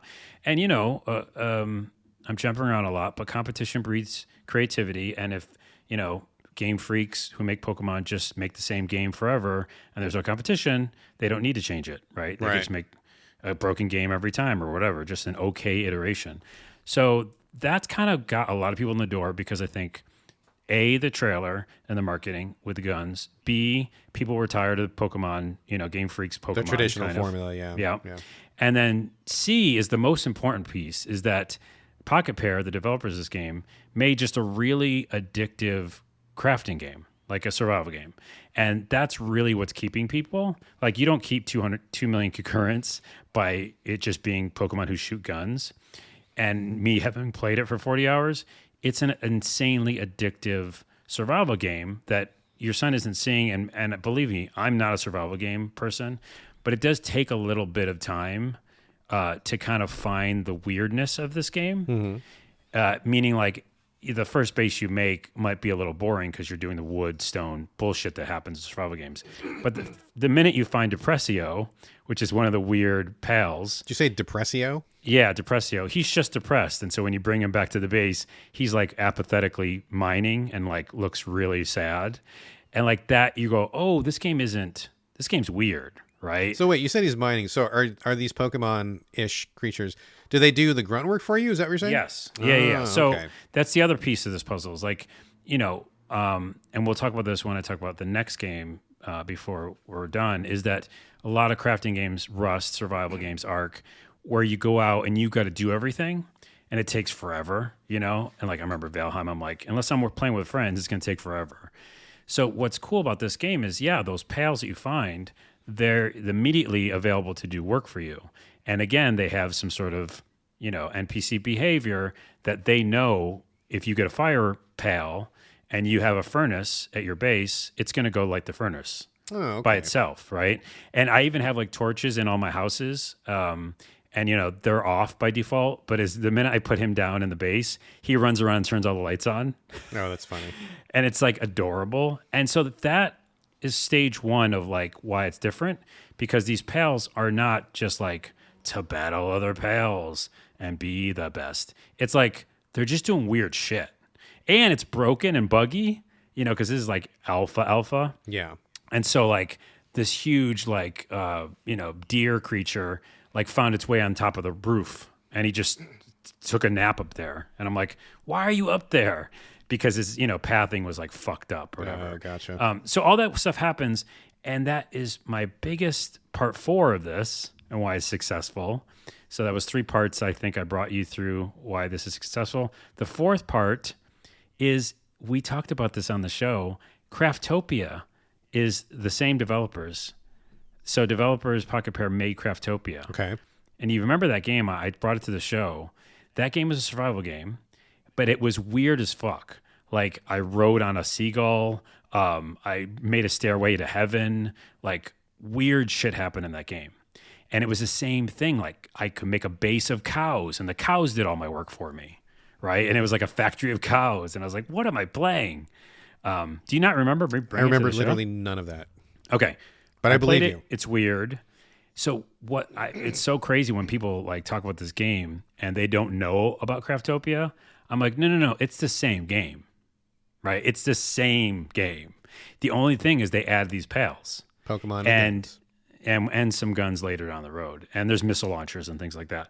But yeah, I just think that why this game is successful is because it is that mashup of genres. It's also right place, right time. People are like upset about Pokemon and they want something different. But when you do the actual gameplay, it's you have a character, you make a character creator, third person, you run around a world, you do survival stuff. You bring out your pals with you, up to 4 in your little party. You can throw them out like a Pokemon, but then they'll fight and you can fight alongside it, but it's all real time. Right? So there's not turn-based Pokemon. Right, battles. they just go at it, yeah. They just go at it.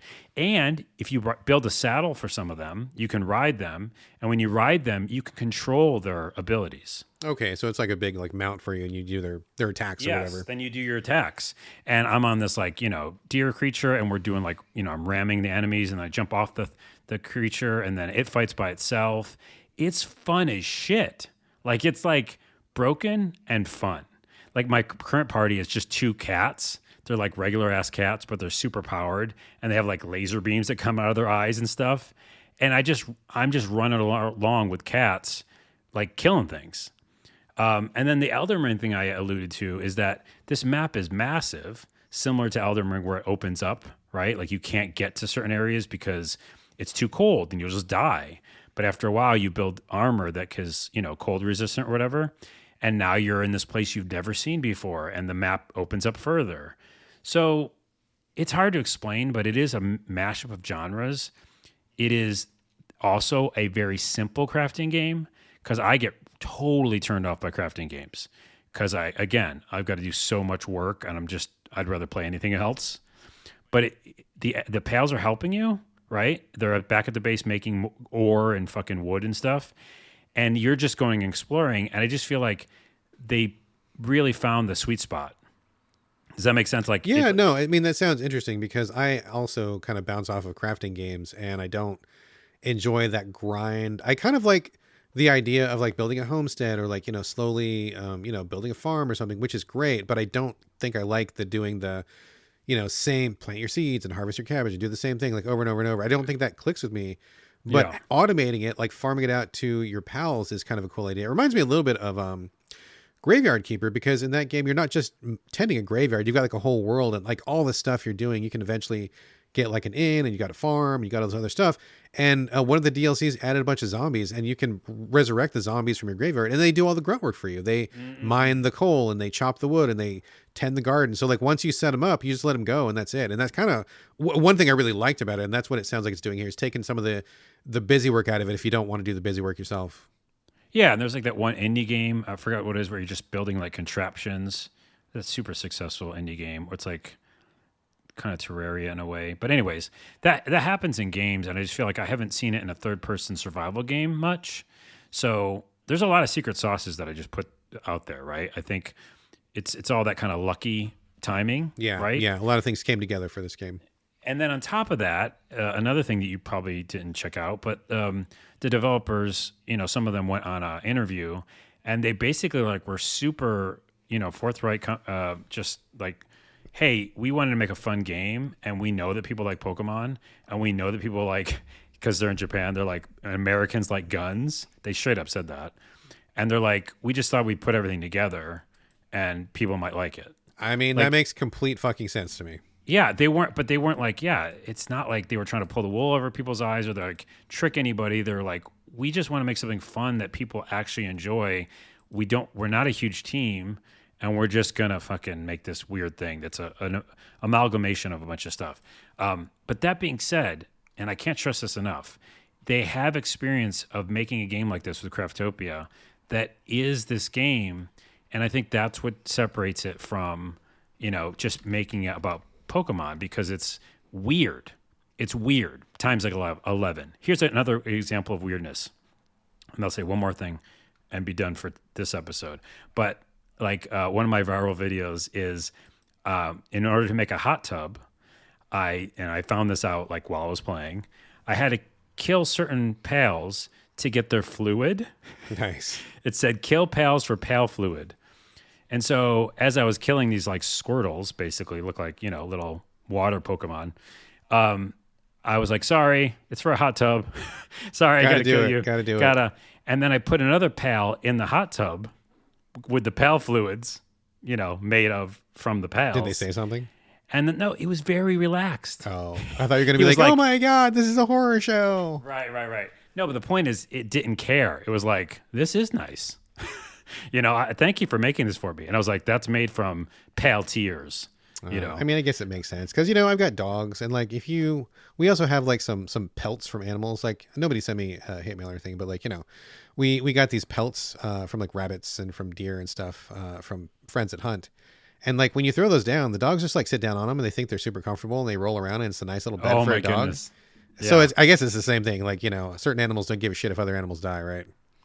They don't. And I mean, you got to do what you got to do to survive. You got to be comfortable, and it makes perfect sense. You would need a hot tub. And if that squirrel's got to die so you can squeeze out his fluids, then I guess that's what's got to go down. Oh, and it did. It went down. And I would say that, yeah, I just think that the weirdness like that, the fact that they built survival game that is relaxing and chill, where you don't have to like always be worried about shit, is the main reasons why it's successful. Yeah. And the Pokemon thing is just part of it. The last thing I'll say is the other controversy. There's many controversies. One of them is people were saying, oh, it's just the actual models of Pokemon, and they kind of just ripped them or whatever. Someone on Twitter, of course, in this age of information bullshit, just posted these, side-by-side images and said, look, it's the same model. Later on, a week later, they came out and said they lied. And it was actually a different model. Yeah, they modified it. Oh, gotcha. To make their fucking point. Basically, they were like Pokemon fans mad. And so it's like, wow, that's, pretty shitty. Yeah, that's pretty shitty. Pretty shitty. And then the other one is like people are talking about them using AI in their game. newsflash, people, AI's been in video games. And on top of that, if you use AI for something to create like a model, you still have to fucking make the game. I can't stress this enough, okay? And we can maybe take different stances in this. I don't know. But I'm just here to say anybody making that argument, that's a non-argument in my opinion, because whatever you use AI for, I know because I use it like I'm on the ground floor using it. It doesn't make your fucking game for you. Sure. You've got to go in Unreal, which they use. Yeah, I mean, that just sounds ridiculous. I mean, you know me, I'm not pro AI in any way, but even that to me is dumb because games have tons of AI. It just depends on what you mean by AI. What does it do? What are you using it for? It's not like you're just like, you go to like ChatGPT and go, make me a Pokemon game. And this game comes out. Give me a fucking break. Get out of here. Right. I feel like that's what it gets skewed toward, online. Yeah. So anyways, even if they were using something to help them, more power to them. If they anybody listening to my words, go check out the word Craftopia on YouTube. You'll see it's the same game. So there's nothing different happening here. They just wanted to make something that people might enjoy. They took something that they already created. They took their existing structure, changed things around to make it more appealing to the market they were shooting for, and they were very successful. Yep, that's it. Yep. So Bonkers, you'll see more videos from me on Glitch to the Ground. I really, really like it. I have a sneaking suspicion I will get bored at some point. Sure. But I think what's keeping me into it for the longest review ever is it does have that really cool discoverability because you're like, what's out there? And weird shit's out there. Like, by the way, you can capture humans too. Oh, that's funny. Do they have to go back and work for you when you bring them back to your base? Oh yeah. I got them working. There's this one guy. Oh, man. This one guy's called Cowardly Victim, and he's just super sad. And I was like, well, you're coming with me because you're not going to make it out here on your own. So I brought him back to the base, and he helps me craft now, and I do like different things. Oh my gosh. I bet modders are going to have a field day with this game, dude. Yeah. Well, they don't have to. I mean, you can, but like, I like what they built, Oh, sure. But we don't need to go there. Yeah, I know what they You don't need to go there. We're not going to go there. That's fine. It's amazing. You can also incubate eggs and get dragons and just so much weird shit, man. I think it's a really good example of an indie weirdness. And of course, Pokemon's going to probably try to sue them at some point, but all they have to do is change the models a little bit. And by the way, fuck you, Pokemon Company, because Depressio, yeah, you didn't come up with that, motherfuckers. Depressio is the best Pokemon I've ever seen in my life. All right. Well, I'll have to look him. I'll Google Depressio and see what he looks like. So. Oh my gosh, he's amazing. All right. That's it for now. That is Palworld. You're playing it on Game Pass? It's Palworld. Are you saying I'm playing Palworld? on Game Pass. Yes, it's Palworld. Game Pass, and I love it. All right, right on. Only one more game for me this episode, but it's kind of a good one. I'm glad to be able to end on a high note this week. Okay. This game is called Lil Guardsman, and it sounds like I'm saying Little Guardsman, but it's Lil, L-I-L. Are you saying little? No, I'm saying pale. Are you saying pale? Pale Guardsman is what I'm saying. Are you saying Lao? Saying Lao Guardsman. I know this game, and I was about to buy it last night, and it sounds like to jump all over your review. Please do. It looks like it's Papers, Please. It is. It's paper. Okay, so it is. It's Papers, but I'll let Please. You go ahead. Papers, Please, plus The Fairly Odd Parents, plus a little bit of visual novel, plus jokes. So just spoiler, I do like this game a lot. I think it's actually quite good. I've seen this game coming down the pipe for a while, and I'm like, it might be okay, but it looks like it could go wrong a lot of ways. I was pretty hesitant about it. But the publisher sent a code, so thank you very much for that, for the purposes of talking about it here on the show, which I'm doing right now. And I got to say, they kind of did a great job. So basically, what is this? It is a 2D game where you play a 12-year-old girl named Lil. I think Lillian is her whole name. And she is taking over for her dad, who is a lovable guy, but he's also like a gambler, and he's kind of irresponsible, and he wants to go watch the Goblin Ball matches at the stadium all the time and bet on them. And so you have to cover for him at his job. And what he is, he's a gate guardsman. So he goes to this little like booth, and he guards everybody coming in. So he interrogates them, checks to make sure no undesirables are getting into the city. Every day you start your job, you've got a list of stuff from your bosses. It's like, they'll be like, oh, today, don't let any goblins in. Or number 2, we've got a lot of people smuggling today. Check for smugglers. Number 3, if the visiting dignitary comes in, don't hassle him, just let him in right away. Like, they'll give you these different like orders every single day. And I'm about halfway through the game right now. Actually, it ended up being like a lot longer than I thought it was going to be, which is not necessarily a bad thing, but I was surprised at how much content there was. Anyway, so you take over for your dad, and you sit in this booth, and you're kind of this sassy little 12-year-old girl with this giant mane of hair, and you kind of just like hang out. And these people come up to the gate, and they want to be let into the city. So number one, like the graphics on this game are really great. Like there's not like a ton of animation. There's minimal animation, but I don't think it really needs it. It comes off as kind of visual novel feeling, and the pace is like turn-based and slow. Like it's not like Papers, Please, if anybody's familiar with that game, which I think is amazing, and I wish it would come to Switch or something, because I don't like to play it on PC, and I don't like to play it on my phone, which I have it both places. But it's not fast. Like there's no time pressure. And in Papers, Please, it was very much like do these 19 different things in a hurry because you've got pressure to let people through the gate. Here, it's not like that. It's more about deduction. So like, let's say a guy comes in and he looks kind of sketch. You're like, he's got a big trench coat on, he's got a hat. And so you have 3 chances to ask him or to do something. You've only get 3 interactions. So you can either talk to him 3 times, or you can talk to him once and then do like 2 of your gadgets. You've got a series of gadgets. You've got like an X-ray machine, metal detector, that's like a wand. You've got a whip, which I don't really use the whip very often. I'm not quite sure I'm supposed to do with the whip. You've got truth serum, and you've got a decoder ring that in case anybody has like coded messages.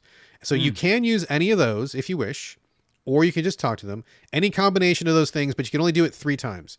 And at the end of your 3 interactions, you have to decide, let them in, kick them out, and make them go away. And like once you get further in the game, send them directly to jail. So you've got 3 choices, 3 levers.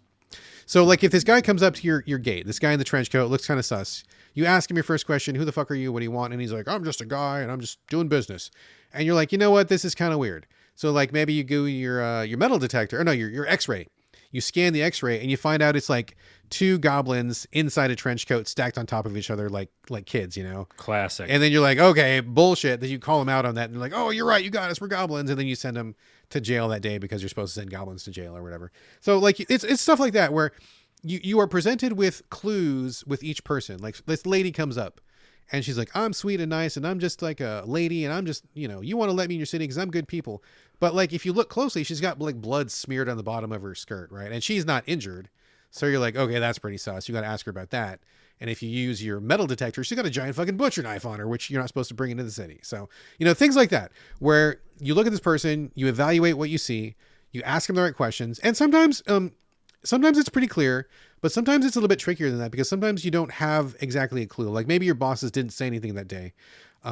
For example, I got to the night shift and this vampire comes up and look, he answered all my questions. Honestly, he wasn't deceiving me. And I looked at my instructions. I didn't say anything about vampires. And so I let him in. And then the very next thing was like, you let a vampire in. What are you doing? And I'm like, well, you didn't say not to. So like sometimes you've got to like, you know, it's not that clear cut. Although like, that should be implied. I mean, vampires are trouble, right? I mean, you would see, that's what you would think so. But this is like a fantasy world. So I don't know really the rules of the world. So maybe they want you to guesswork a little bit.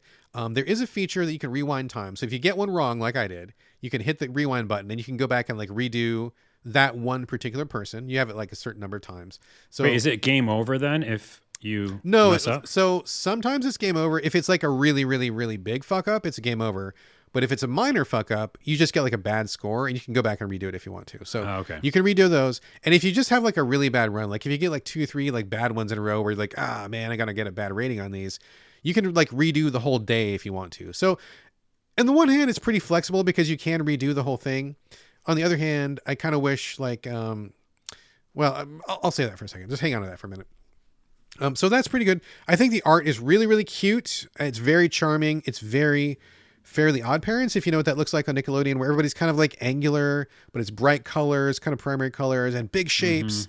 It looks like it could be like a Nickelodeon cartoon very easily. I could easily see this being a cartoon that you would watch, or maybe even Adult Swim or something possibly like that. And then once you get done with your guard duty, this is kind of where it diverges from something like Papers, Please, is where you can actually go to the city and there's like locations to visit. You can go to the bar, talk to people in the bar. They might have little side quests for you, or maybe they'll ask you for favors, right? They'll be like, hey, my friend's coming through tomorrow. Let him in, will you? Like, I'll make it worth your while if you let him in, like that kind of stuff. And so you got to gauge whether it's worth it to do it or not. Are you going to get in trouble? Can you get away with it? What's going to happen if you let him in? And there's lots of story intersections where you either let somebody in or you don't, or maybe you confiscate somebody's material or you don't. and then a little thing pops up like Telltale style that says, "Ooh, you have affected the world." Like when something big happens, right? And you don't know what it is right away. Like it's not just like a point A to point B. Like it could be later on down the road. Like for example, there's this goblin sports person, or she's like a troll. A troll comes up. She's like a sports ball player, and she's like, "I got to get to the stadium. Got to get to the stadium." And like you go through your process. Do I believe you? Do I not? And there's actually like 3 or 4 different choices that can happen here. But whatever you do to this person will have an effect on the game that she's actually supposed to play in, and then that game will have an effect on like you, like whether you have a good outcome or a bad outcome. So there's like some chain of effect things that happen, which I think are pretty cool. There's also like an underlying story about what's going on in the city. People running the city have their own agenda, and so it's like they're kind of using you as their pawn, and you got to decide who do you side with, if anybody. Do you trust them? Do you not trust them? But I don't want to make it sound like it's like super complicated. This game is very light, and I say that in a good way because I think it's great that it's light. It's very easy. It's easy breezy. Like there's not a lot of inventory. There's not a lot of places to go. There's not a lot of choices. I think the hardest part of the game is just kind of figuring out each particular interview where you're like, should I use my X-ray thing because I've only got 3 chances? Should I use my truth serum? Like that's kind of like where you agonize the most. But I say that in a good way. Like I don't think bigger would serve this game in any way. I think it's just the right size that it should be, because you get the feeling of like you've got stuff to do. There's options, places to go, but it's not overwhelming. You can get through it pretty quick, and you get back to the meat of the game, which is like doing people, your guard duty at the gate and seeing how that affects the city. So I think it's all really well put together. I think the writing is really good. It's not like laugh out loud gutbuster writing, but I am constantly like chuckling. I've got a good, pretty frequent chuckle going on, or like, oh, that was funny, and that was funny. And they do a lot of jokes that like reference the real world, or they'll reference the silliness of like the medieval setting that you're in, the fantasy setting. So dude, overall, I think this is a really good game. I think this is like, I'm having a lot of fun with it. I'm doing like 1 day per day. So like I'm doing 1 shift at the guard booth per day, kind of like I did with, what is that? The mailman game. What was it? Season? That's not right. Lake. That's what it was. Yeah. Where like, that's a great game, but you don't want to mainline it. I would do like 1 mail route per day. I'm doing the same thing here. I'm doing 1 guard duty per day, and it's totally fun. Like I'm really enjoying it. I love like seeing what happens. And like each one is pretty challenging. Like I'm getting the ones where I'm like, I'm really kind of thinking about them a lot. So I think it's really good. I think this is great. I'm having a wonderful experience. I like this game a lot. It's definitely a thumbs up.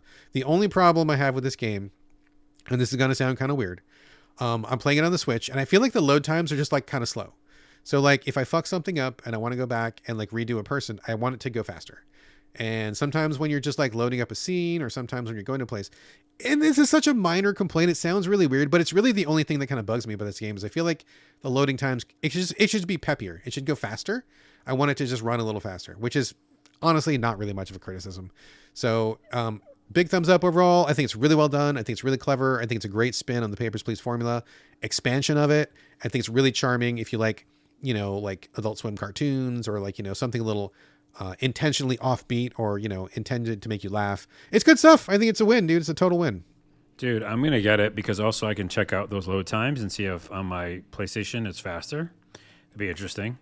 Also, it reminds me of Penny Arcade as well, that art style. A little bit, yeah. Similar art style, yeah. And then I'm also getting the vibes, what it sounds like, which is what I wanted, which is Night in the Woods and like Little Misfortune, which is like, it's more about the interesting interactions and characters. Definitely. It's not as talky as those. It is less talky than that, but it definitely the same vibe where it's like you're talking to people, you go back to the tavern, check in with your people over there, think about what's going on. And then little things pop up that you don't expect, like little interactions that you wouldn't get in like a Papers, Please, where they take you to a different part of the city, or like this thing pops up that you have to make, I'm not going to spoil it, but like surprise events pop up that you're not expecting. So I think that also gives the game legs as well. It's great. I think it's really great. I wish it ran just like a hair faster on the Switch, but if that's my only criticism, that's the mark of a great game, dude. It's the Switch's problem. Yeah, it's not their problem. The thing is long in the tooth, as they say. Agreed. Switch 2. So, but Lil Guardsman, good stuff. Check it out. Definitely check it out. And we're not done. One more. You think it's done? Okay, yeah. No, I know you said one more. What is the one more? Just really quickly, because I didn't play a lot of it, but I thought I'd be talking about it a lot longer, but I'm just going to quickly mention Enshrouded, because that came out on PC. It's also a survival game, and it's kind of weird timing because it came out exactly at the same time, pretty much close to Palworld. Did you say Palworld? I said Palworld. Okay. And so I won't talk about it a lot because I will give it some more time, but it's a one person. I mean, you could do multiplayer, but like, there's no pals. There's no supporting people to help you do all the survival stuff. You got to do all the grunt work yourself. You do all the grunt work yourself. Third person, action-y combat, run around a huge world, massive world, bigger than Palworld, and the fact that like you can't even get to all of it. It's like it's insanely huge. And I played it for a hot second, and it looks good, and it's relaxing, but just unfortunate timing because all the things I talked about not liking in a survival game is there. In this game. Okay. Yeah, which is like, oh yeah, it's going to take me forever to do some of these basic things. But to its credit, the combat is very fun. Like, it's got a very good dodge roll. Okay, very good dodge roll, and it's just a fun combat game to play. But there's two things I don't like, and then I'll talk about it later because I'll give it another shot. Okay. But one is it's called Enshrouded because a huge part of the map is covered in this shroud, and the shroud has a time limit, so you can only stay in there for a certain amount of time, other you'll turn into a monster. Is it like poisonous gas or something? Like you can only... Yeah. Okay, gotcha. It makes you a zombie or something. Okay. But the point is, I don't like that. Like, I don't want a time limit in my game that I'm relaxing in. If it's supposed that to be sounds very world, stressful to me. It is very stressful when you're in there. And then you have to fight monsters and get resources while you're in the shroud. I don't like it. So that one I don't like. Do they come out of the shroud, or are you safe when you're out of the shroud? You're safe when you're out of the shroud. Okay. It's just like you go in there for certain things, but a huge chunk of the map is that way. And the other thing is, I do like that there is more story, I think, than, like a Palworld. And there's definitely like a reason to do some of this stuff. But yeah, it just comes back to that thing of like, this is going to take a long time to do like this one thing, go get 50 oil or whatever. Right. And I'm like, But then on the flip side, they got terraforming, and like you like literally dig into the mountains and stuff, and that's kind of cool. So there's like every like positive that shows up in the game, there's a negative to me. But it's just bad timing because I literally I also died a lot, and I was like, oh yeah, like dying, like I went all the way back to the beginning. Do you lose your stack of whatever you're carrying too? If you're I lost shit or whatever, yeah. That sucks. And I just feel like in Palworld right now, because it's early access, you can do some custom settings. So I have it set up where I don't lose anything when I die. Gotcha. Which makes you again want to keep playing the game because it's like you don't worry about that stuff. So I just felt like there was too many things that I was worrying about and time consuming. And then I was like, I'm gonna go back to Palworld. Gotcha. So it's just bad timing. I'm gonna like put it on the, what do you say usually? Back burner. Put it on the back burner, and I'm gonna come back to it because I think they built something really cool. It's just, man, I'm like, oh, I could just have all my pals be doing that work. Right. You know what I mean? Right. And then go ride a cat and fight a dragon, and it's just more exciting to me. Well, right maybe now, that's so. the next step in these games, right? Like maybe Palworld really clicked onto something where people do like the survival formula, but maybe people like you and me are not too crazy about like chopping 10,000 logs. But if maybe having these worker bees or worker pals, maybe if that's the new norm, maybe that it puts a whole new spin on the genre, right? Maybe that's the new expectation from here on out.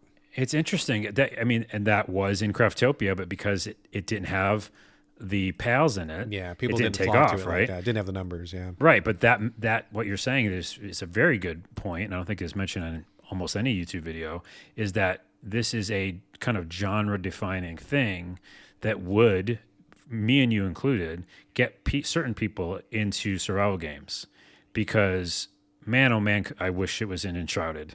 Yeah. Because then I could go do my action combat that I actually think is really good, right? But right now I'm like stuck at a thing I got to get, and I don't want to. You know what I mean? I don't. When you hit that point in a game where you're like, I just don't want to. That's when you know it's over. Yeah. Right, but then in order to make my base, I got to go get some of that stuff, right? Right. And base building in Palworld is just not to make it about that again, but like I always have resources coming in because things are being done at my base all the time.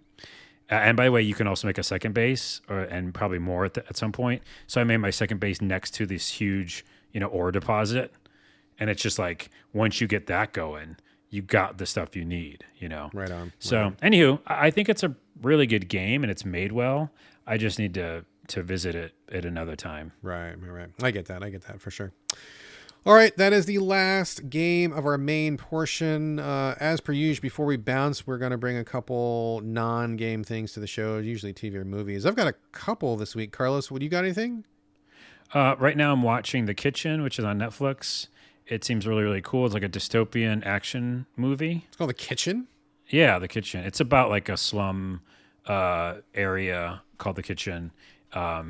It's about smuggling things and, combat, and it's kind of a fun actiony movie, but it's also dystopian, and there's like sci-fi mixed with like ghetto. You know what I mean? Who's in it? Anybody that we would know?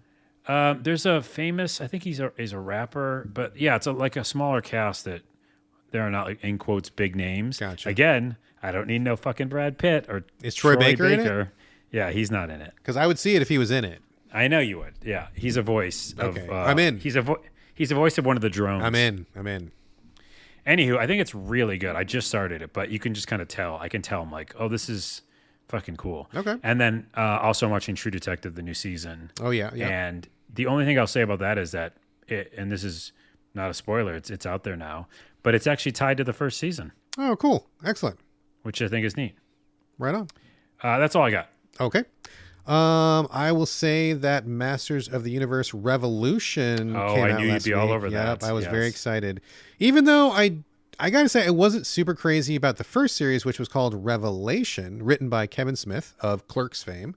I wasn't a super big fan of that, but I was very excited. As I said before, lifelong He-Man fan here, Masters of the Universe fan, 40 plus years, card carrying member. And the fact that there's even anything at all for me to consume these days that is new is just like a blessing. So It's true. You got to be thankful for what you got, and for the fact that I can still buy brand new action figures, that I can watch a brand new cartoon for this property that started 40 years ago. That's fucking incredible. So of course I was going to support it. And I got to say, it was actually pretty good. Now, caveat really quickly. Number one, I think it would make a lot more sense if you saw Revelation first. Because it directly ties into the story.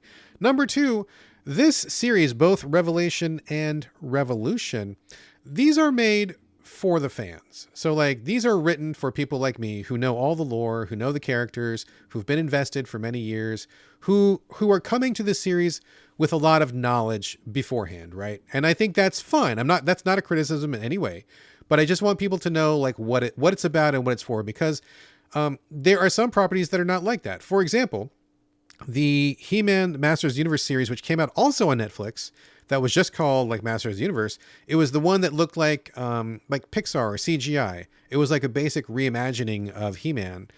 Very different aesthetic. It was definitely aimed more towards kids.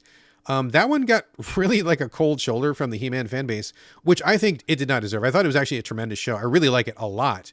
But that one was made for people to become fans of He-Man, because you didn't need any prior knowledge. You didn't need to have any back. You could have like just stone cold walked into that show. It's true, because that's one I liked. I remember I just got into it right away. Yeah, I thought it was great. I love that show. And anybody listening, I think it's really worth watching. So, but that's the difference, right? And I don't think people really understood that. Especially I don't think the He-Man fans understood that, because that show was for getting kids and newcomers and people who were not familiar with Masters of the Universe to get them in on the IP. And I think it did exactly that. It was a great show. Loved it.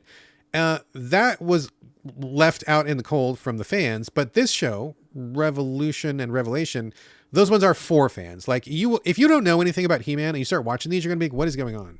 Who are these people? Too much stuff is happening. Why did he do this? What's happening? Like, I get it. And it was fine. When me and my son were watching it, we were like ping-ponging back and forth, calling out callbacks to like other series. Like, oh, look at that helmet. That's the helmet from season 3. Oh, look at that thing in the background. Oh, that's that thing that goes to Adora. Oh, what is it? La, la, la, la, la. Like, we were calling out all this stuff. And my wife was like, wow, you guys are really going at it. I'm like, yeah, we're having fun. It's great. But we are both fans, right? So I just want to be clear. I think that Revolution is great. I had a great time with it. It's only 5 episodes. It's really short and it was over too soon. But like action packed, tons of crazy stuff happened, cool fights. Like, it was all really good. But you have to be a fan. And if you're not a fan already, I have to imagine that you kind of would be like, I feel like I'm getting kicked in the face with stuff. I don't know what's going on here. Yeah. It's just a lot of noise and explosions and I don't get it. But if you are a fan, great stuff. And I liked it better. But I will say, I want to be very fair to the series. I want to be fair to Kevin Smith and also other producer Rob David, who's a great guy. I'm going to go back and watch the first series, Revelation, to reframe my expectations and to kind of really just take it in again and to really see, did I really not like it, or did I just not meet what I thought it was going to be? So I'm going to watch that thing again and just see, I give it a real fair shake, But I will say Revolution, great stuff. Also the other CGI He-Man, just called Master of the Universe, that's awesome as well. So very happy that this is a thing, that something's out there for me, and thumbs up on that. I want to talk for a minute about Moonlighting. Been watching this with my wife. We watch like one episode a night. And I know I was really high on it, like when we watched season 1 and 2. This is starring Bruce Willis and Sybil Shepherd back in, like, I think it started in 84, 85. That's 1984 and 85 for people who don't know what I'm talking about. And it started off really strong. I think the draw to this series is the chemistry between Willis and Shepherd, and just the back and forth, and the dynamic. They're so different. They're kind of like an odd couple, where Sybil Shepherd is kind of like down to earth, but she's also kind of a rich girl in some ways. And Bruce Willis is like kind of this down and dirty guy, but he's also got some ethics. And just the way that they bounce off each other is really the draw of the season, or the show. It's like Cheers. A little bit like Cheers, like Sam and Diane. Yeah, kind of like a Sam and Diane kind of thing. And people are like, what's Cheers? Who's Sam and Diane? Go Google that. Both of us are saying 80s things. Never mind. Yeah, anyway, go Google that. You'll figure it out. But so season 1, season 2, pretty good. We get to season 3, and I feel like the whole thing just takes a complete left turn. So just at this point in the season, I think that Sybil Shepherd and Bruce Willis have started to not like each other on a personal level. I think that they were always kind of on opposite ends from the start, but I don't think it was that bad in the beginning. But now that the show was popular, and at this point in the show, they're drawing like 60 million viewers a week, dude. That's fucking insane. I mean, that's great numbers. You don't do that anymore. You don't do that. Can't happen. Yeah. As my wife said, that was the kind of TV that people were like arranging their life to make sure they were home in time to watch it. Right. Yeah. So 60 million viewers is a monster fucking hit, even by today's standards. And so doing that back in the 80s was crazy. So at that point, that was when Bruce Willis started doing Die Hard, and he got really big. He started doing Seagram's commercials. I don't know if you remember that. He was like the Seagram spokesman for a while. He started getting crazy money, really, really popular. And he had less time for the show. He already didn't like Sybil Shepherd. Sybil Shepherd already didn't like him. And I think something else was going in the writer's room, because in this season 3, they start leaning really heavily into really bad sexism and stuff that wasn't really prominent in season 1 and season 2. Like Bruce Willis becomes like even more of kind of like a lecherous dick. And they start making certain things okay that I really was like eyebrow raising at. For example, in one episode, it's like a mystery of the week, right? And so this one guy gets really mad at his wife because he finds her cheating, and he kills her, like immediately kills her on the spot. When Bruce Willis finds out that the guy has killed her, he like makes excuses. He's like, well, it's heat of passion. Things happen. He's just a nice guy. It's okay. And me and my wife were just like rocking back in our chairs like, what? That guy fucking killed his wife. You're making it okay? Like, you think granted the wife was cheating on him, but like you murdered somebody, like just like that kind of happened. There's one part where the secretary of the office, her name is Agnes DePesto. She's the one that rhymes all the time. If you see any clips with Moonlighting, and this lady's like doing these weird rhymes all the time, that's her. She's really sweet, really nice. And in season 3, she becomes a rapist. And I'm like, what the fuck is going on? And everybody kind of is like, whatever, it's fine. It's no big deal. And I'm kind of blown away by like the serious, dark, nasty shit that they are like hand waving away. And I think maybe part of it is just like the 80s, but also I have to wonder if like something was going on in the writer's room where like maybe the writers were going through a bad divorce, or maybe they were just fucking misogynist as hell or whatever. But like some of the shit, like we went from going to like, oh my God, that was a good episode, to like, what are they going to do this time? Like we're almost hate watching it now because it's become like so weird and like gross and abhorrent. Like some of the stuff they're hand waving away, it really took a hard turn, dude. First off, welcome to the only podcast where you'll hear about reviews from Moonlighting. Secondly, you're putting a 2024 lens on an 80s show. Absolutely. So if we do that with almost any show in the 80s right now, even like some episodes of Full House probably, you'll be like, oh, that seems weird as fuck. So I think that's a huge part of it. But yeah, I mean, there's probably writer's room stuff too. But I mean, again, here's another piece. I'm just going to go on a mini rant. Like, our expectations for shows nowadays is maybe unrealistic, but it's also changed in the fact that we want the best. Do you know what I mean? Like, in the 80s, we both grew up in this time period. We were lucky to get a show that fucking worked. Right. You know what I mean? and maybe was funny and maybe had a heartfelt moment. But now we have like HBO shows. We have, a million streaming services that make movies essentially that are episodes, and incredible actors, incredible writing. And I just feel like we're spoiled, and like, so I think that it's a just totally different lens, because now it's like, if it's not a really great mini movie that like also speaks to everything we all care about and is saying the right things, then it's not good. I mean, I think you're correct in a way. I don't even know I don't even know what point I'm making, but that's just the thing. I mean, I think I get what you're saying, and I definitely agree that, like, the medium of television and movies, for that matter, has changed. Our expectations have changed, societal norms have changed. Like, definitely as a society, we are more, looking at things in a different way, right? We want to talk about equity, equality, less of the isms and stuff like that.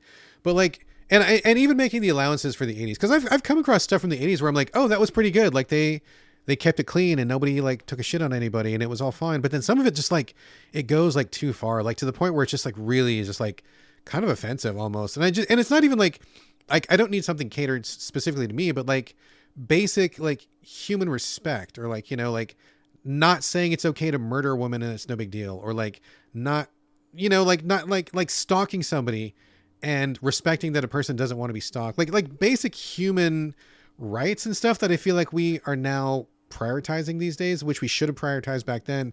It's just really shocking to see what, because like not only did they write the script, somebody directed the script, somebody approved the script, produced it, some guy at ABC or CBS or whatever said, yes, green light, go ahead. And so like it went through all these hands, and to think that like this thing that, this guy murders a woman and everybody says it's totally fine and he was justified because he's a guy, like to see that go through so many hands, and then to be on a TV show. And I'll tell you, I went back and I looked at some reviews because I was feeling pretty outraged. Right.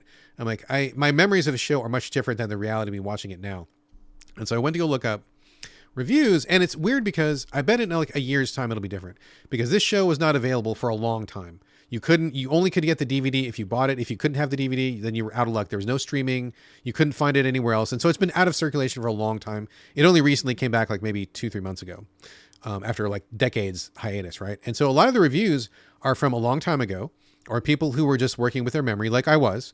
And now that people are getting back into it, it's like all this like lovey-dovey stuff. But I think in 6 months or a year, we're going to start seeing people go like, whoa, we didn't realize like how much bad shit is in this, because actually a lot of this is like not really acceptable anymore. So performances are still great, but like a lot of it is just like, man, just like really disappointing. And it didn't live up to my memory, Yeah. Well, sometimes rose tinted glasses, obviously, a lot of times. Yeah, exactly. Final thing I'll bring up, the movie The Marvels just came out for streaming, came out a couple days ago. We watched it. Have you seen The Marvels, Carlos?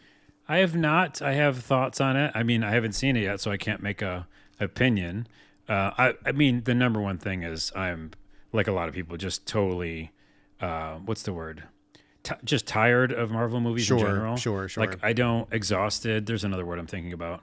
But yeah, it's just the inundation, the non-innovation, the cookie cutter templates style shows, that come out. Yeah. I have heard that for sure. Yeah. So that's just unfortunate where my head's at. So I could give two shits about anybody in a Marvel universe, but I do like what you'll probably say is that I like, the idea of these characters getting representation, in a movie, and it being a woman-focused movie seems cool. So was it good?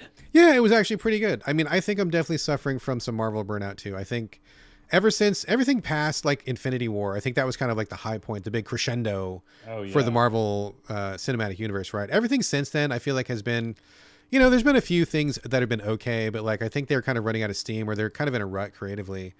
They're not really leaning into their strengths. But I think this was a good one. This one didn't get a good critical reception, and I think a lot of that is probably from just like, the chuds who were like, there's not a white man in this movie, and I don't like women, and blah, blah, blah, blah. But basically, I thought this was quite good, and I do feel like this one was fresh and fun, because it kind of got back to like what we liked about Marvel in the first place, where it's like you didn't need to have a whole bunch of knowledge beforehand. I mean, it did tie into some certain events, but you could have walked into this movie basically cold and still had a pretty good time with it. It's like led by 3 women. 2 of the 3 women are not white, so I think that was great. And it's just, they leaned into just like the fun. So here's the capsule, right? It's Captain Marvel, who is the white lady. And she's basically like the Superman of the Marvel universe. She's like mega powerful. Nobody can defeat her. She's just like cosmic level strong. We've got Kamala Khan, who is like a street level hero. How she's got like a magic bracelet and she does stuff, but she's like saving the community center and stuff. Like she's not doing like earth shattering stuff. She's also, and she was the main character in Avengers the video game, which I love. Exactly. That campaign. Yes. Yeah. And she is she Iranian? Where is she from? I forget. She's Middle Eastern of some sort. I apologize, folks. I don't remember. I don't know what her specific background is, but they do a lot of like her culture. Her mom and dad and her brother are in it a lot, and they represent that culture a lot. They're they're a great family, really funny. And then we have Monica Rambeau, who is black, and she was in the Vision and Scarlet Witch series, and she has powers. But like all three of these characters have light-based powers. And so what ends up happening, and this is not much of a spoiler, it's been talked about. What happens is through happenstance, they get connected by their powers, even though they don't really like know each other. Well, two of them know each other, but they don't know Kamala Khan. Anyway, every time one of them uses a power, they switch places, and it becomes like this like kind of slapsticky action like gag that they do throughout the movie where someone's going to throw a superpowered punch, but before it lands, they switch. And then the person who gets tagged in is like, what the fuck's going on? Where am I? And they kind of have this like comedy of errors back and forth where it's like really light and goofy and fun. They eventually go on to do some like, big action sequences and stuff. But I appreciated that it was really about these women working together, having some fun. Kamala Khan is like nerding out because she loves Captain Marvel. It's like meeting her hero in person. And it just has a different vibe. It didn't feel like it was leading up towards the next big event. It didn't feel like it was too serious at all. Like we laughed a lot. They got those weird alien cats with the tentacles in their mouth. They show up a lot, and that's kind of fun if you like cats.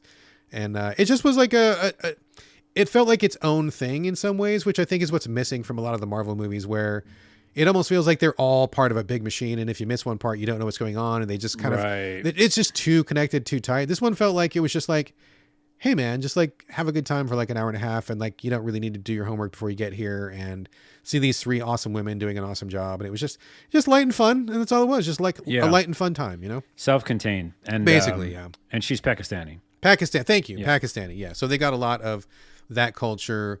And the mom and the dad and the brother, the Pakistani mom and dad brother, they're fucking awesome.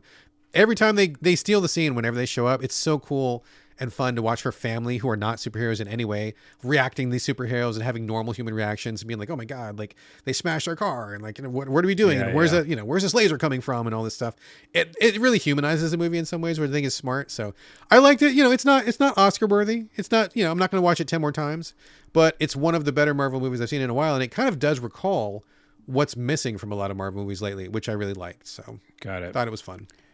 Okay, check it out. And that's a show. That's a show. Folks, before we go, would love for you to leave us reviews, share us on social media, and most important of all, recommend us to your friends. Nothing beats word of mouth. I guarantee it.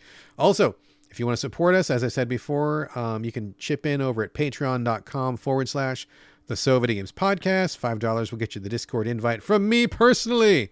And also, we would love to get your questions and your comments. Hit us up at sovideogamespodcast@gmail.com, or you can reach us individually. Carlos, where are we sending your traffic this week, sir?